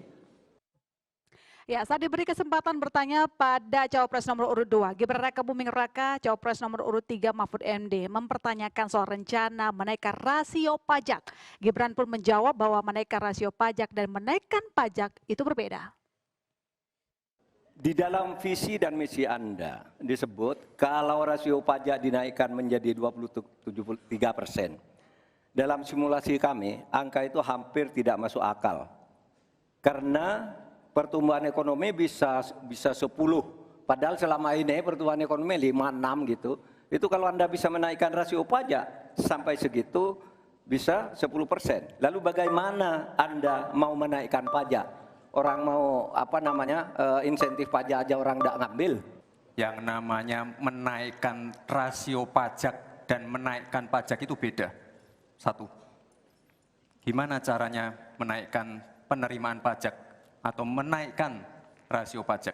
Saya tadi sudah bilang di segmen sebelumnya, kita akan membentuk badan penerimaan pajak dikomandoi langsung oleh Presiden, sehingga akan mempermudah koordinasi dengan kementerian-kementerian terkait. Ya, Mbak Esther, ada ribut soal rasio pajak. Kalau kita lihat memang di visi misi untuk Prabowo Subianto dan Gibran Raka Buming Raka itu paling tinggi ya, 23%. Kalau yang lain 13-16%, kalau dari Ganjar Mahfud bahkan tidak menyebutkan secara eksplisit loh Mas. Nah, apakah itu realistis atau tidak menurut Anda? Ya, kalau menurut saya rasio pajak sekarang itu kan sekitar 9%, 10% ya. Nah, kalau 9-10%. Ya, kalau Pak Prabowo Gibran itu bilang 23%, 18. Yang 23 itu penerimaan negara secara total, jadi plus PNBP. Jadi tax ratio-nya adalah 18%. Berarti salah. Tadi yang disebutin 18%. 23. Penerimaan negara, bukan tax ratio-nya. Tax ratio tadi. Ya, lanjut Mbak Esther. Silakan. Kalau saya lihat di visi misi ya yang tertulis ya, rasio pajaknya 23%. Artinya perbandingan antara penerimaan pajak ya dibandingkan dengan PDB produk domestik bruto itu sekitar 23%. Nah, data menunjukkan selama berpuluh-puluh tahun ya, rasio pajak Indonesia itu paling besar 21% pada tahun 80. Itu pun karena ada oil boom price ya. Ada kenaikan harga minyak ya paling tinggi waktu itu. Nah, kemudian setelah kurun waktu beberapa tahun ya, apalagi 10 tahun terakhir terus menurun ya. Jadi saya kok tidak yakin ya bahwa rasio pajak itu bisa tercapai 23%. Itu yang pertama. Dan untuk yang kedua, untuk bisa meningkatkan penerimaan pajak ya atau rasio pajak tadi, maka butuh yang namanya integrasi sistem. Artinya tadi saya setuju sih dengan tim sesnya Ganjar Mahfud, ada KTP Sakti loh. Nah, tapi kalau dalam pengertian saya, KTP Sakti itu sebenarnya kalau pengen meningkatkan rasio pajak harus menjadi single identity number. Jadi tidak akan ada satu warga negara pun yang bisa lari dari pajak. Karena dari satu KTP ya, kita bisa buka akun bank dengan satu KTP itu. Data kita bisa terintegrasi dengan pajak, dengan kependudukan. Jadi semua orang itu tahu ya berapa aset kita gitu. Satu orang bisa diketahui berapa aset kita, berapa duit kita di bank dengan single identity number. Lalu apakah berani? Ya, itu. Oke, apakah berani? Nanti kita challenge lagi tim sesnya. Dan selain perbincangan ini dengan para tim ses dan juga panelis, ini sebenarnya kita akan melihat setelah debat tadi, itu ternyata udah rame, udah ribut di medsos. Apa saja yang diomongin nanti dibahas oleh rekan saya, Nitya Anissa. Tetap bersama kami.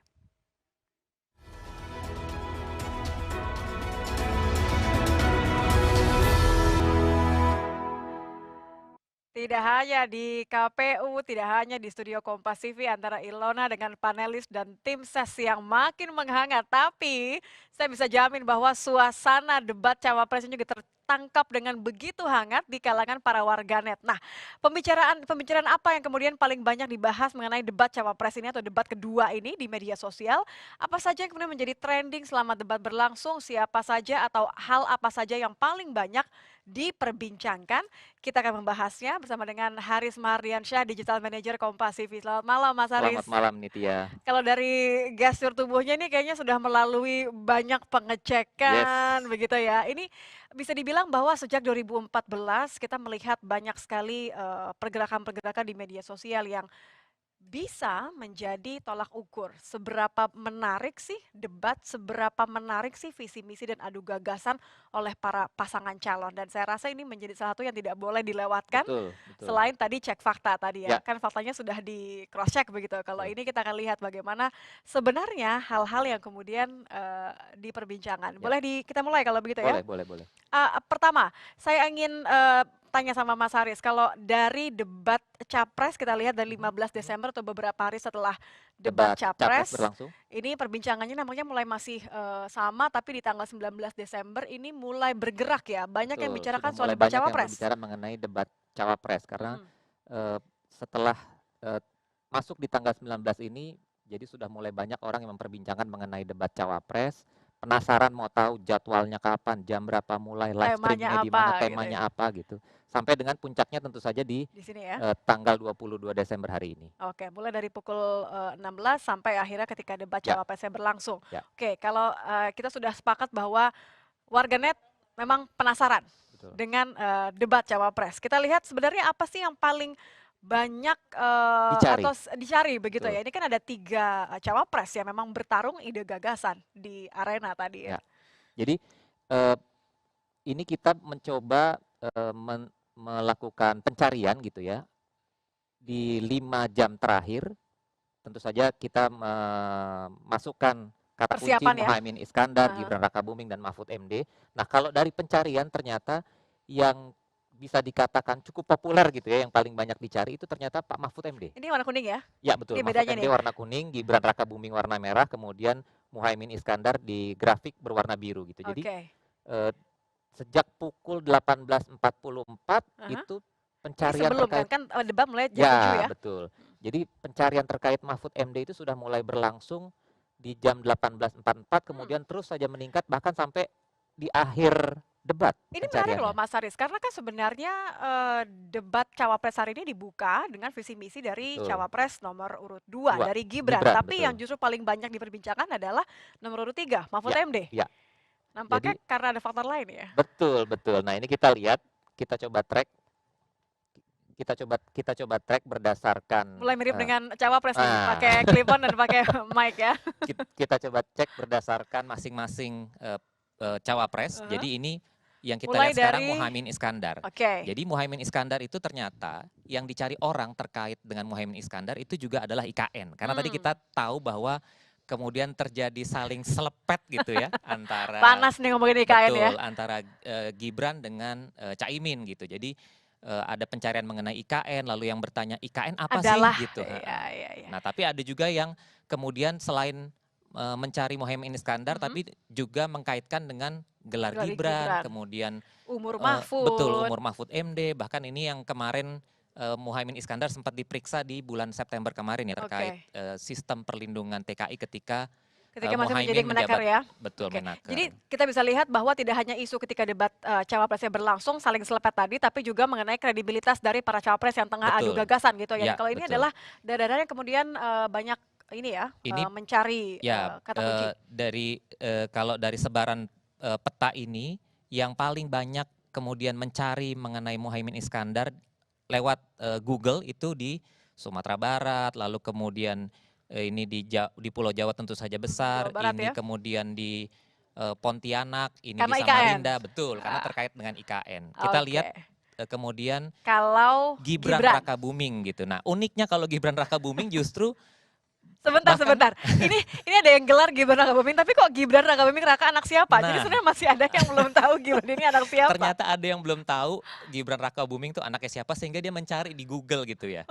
Jadi yang terkait query yang terkait Gibran Raka Buming tuh justru bukan yang tadi Terkait dengan debat, diperdebatkan, ya. betul. Justru bisa dibilang ini pencarian-pencarian yang timeless gitu ya.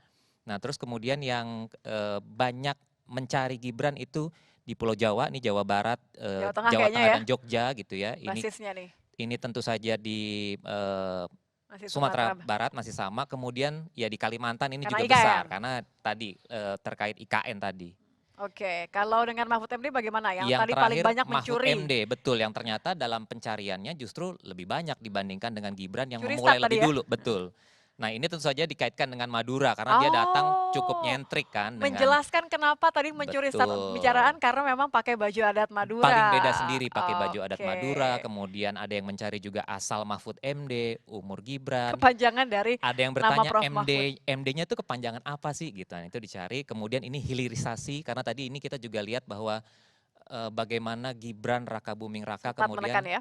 ya kayak semacam mempromosikan lah mengenai hilirisasi ke Mahfud MD. Mahfud MD gitu. Dan Mahfud MD ini tentu saja dia banyak dicari di Pulau Jawa terutama di Jawa Timur. Lalu kemudian ini lagi-lagi di Kalimantan ya terkait dengan IKN. Gitu. Oke. Nah, kalau ini kan tadi Google Trends-nya begitu ya. Kalau kita lihat nih, ini dibandingkan dengan Ini percakapan. antar sentimen ya, Ya. artinya ya. Oke. Jadi ini adalah percakapan yang kami track melalui yang kami track di platform Facebook, kemudian Instagram, lalu kemudian X atau Twitter. Ya, betul. Jadi percakapan itu sudah mulai terjadi. Ini kami track dari mulai pukul 5 sore tadi. Ya. Jadi memang sudah mulai banyak yang memperbincangkan. Oke, netral lah masih apa ya. Iya, betul. Jadi kalau kita lihat di grafik yang warna kuning ini adalah percakapan yang netral. Oke. Nah, sementara yang hijau itu positif tentu saja, kalau yang warna merah ini negatif. Kalau yang di jam 8 ini kayaknya yang ketika sudah mulai ini Betul, ya, saling jam 8 melempar sudah mulai pertanyaan saling ya. lempar pertanyaan, saling menjawab. Nah, ini masih positif, namun ketika sudah mulai masuk ke tanya jawab Adu di gagasan. sekitar 8.30 lah ya, di sekitar 8.30 lalu pukul 9 ini sudah mulai muncul conversation yang negatif Oke, gitu. kritikan ya. Saya senang nih karena sebenarnya kan momen-momen seperti ini kita membutuhkan banyak kali netizen atau warganet yang kritis terhadap Betul. adu gagasan cawapres. Mudah-mudahan apa yang diperbincangkan tidak sekedar mencari nama atau juga mengecek kredibilitas, tapi mengaitkan dengan konteks dan gagasan, ide, betul. visi misi kan itu Ya. yang dibutuhkan. Terima kasih Mas Haris kalau sudah bergabung di sesi pasca debat capres cawapres, terutama mengusung cawapres ini. Kita sudahi dulu sampai di sini. Saya akan kembalikan lagi ke Ilona untuk menutup dengan apa ya? Kita bisa bilang bahwa harapan kepada para pasangan calon dan juga menjelang debat yang berikutnya, karena ini kembali akan mengusung ide, gagasan, harapannya sih tidak hanya menjadi perbincangan di media sosial, tapi juga benar-benar ada isu yang dikritisi oleh masyarakat karena lagi-lagi ini mengenai masa depan bangsa Indonesia. Ilona. Itu terima kasih Nitya. Memang ribet ataupun ributnya medsos juga merepresentasikan pandangan mereka tentang paslon begitu. Dan masih banyak yang ingin saya bahas, sebenarnya masih banyak yang belum kita singgung sebenarnya, tapi waktu kita terbatas, jadi saya meminta untuk masing-masing tim ses dan panelis memberikan kesimpulan, tapi singkat aja. Mulai dari tim ses 1. Dari debat hari ini, kita dipertontonkan oleh banyak realitas kenyataan yang masih jauh dari harapan kita semua. Harga-harga bahan pangan yang tinggi, BBM yang sulit didapatkan, pupuk subsidi yang tak kunjung datang, guru-guru honorer yang masih kesulitan, itu semua harus kita selesaikan dengan mekanisme perubahan. Kita yakin betul bahwa Anies Mohaimin insya Allah mampu menyelesaikan itu. Mandatnya berikan ke kami 2024, insya Allah kita semua adil, kita semua makmur, kita semua sejahtera. Baik, tim ses nomor 2 silakan. Seperti yang tadi sudah disampaikan dengan sangat baik oleh Mas Gibran, generasi emas 2045 Indonesia itu harus kita siapkan dari sekarang, dari mulai SDM yang kita dorong melalui peningkatan kompetensi, infrastruktur yang terus kita bangun, pembangunan yang tidak Jawa sentris, kita lihat dari IKN dan tentu akan tersebar ke provinsi di luar Jawa lainnya.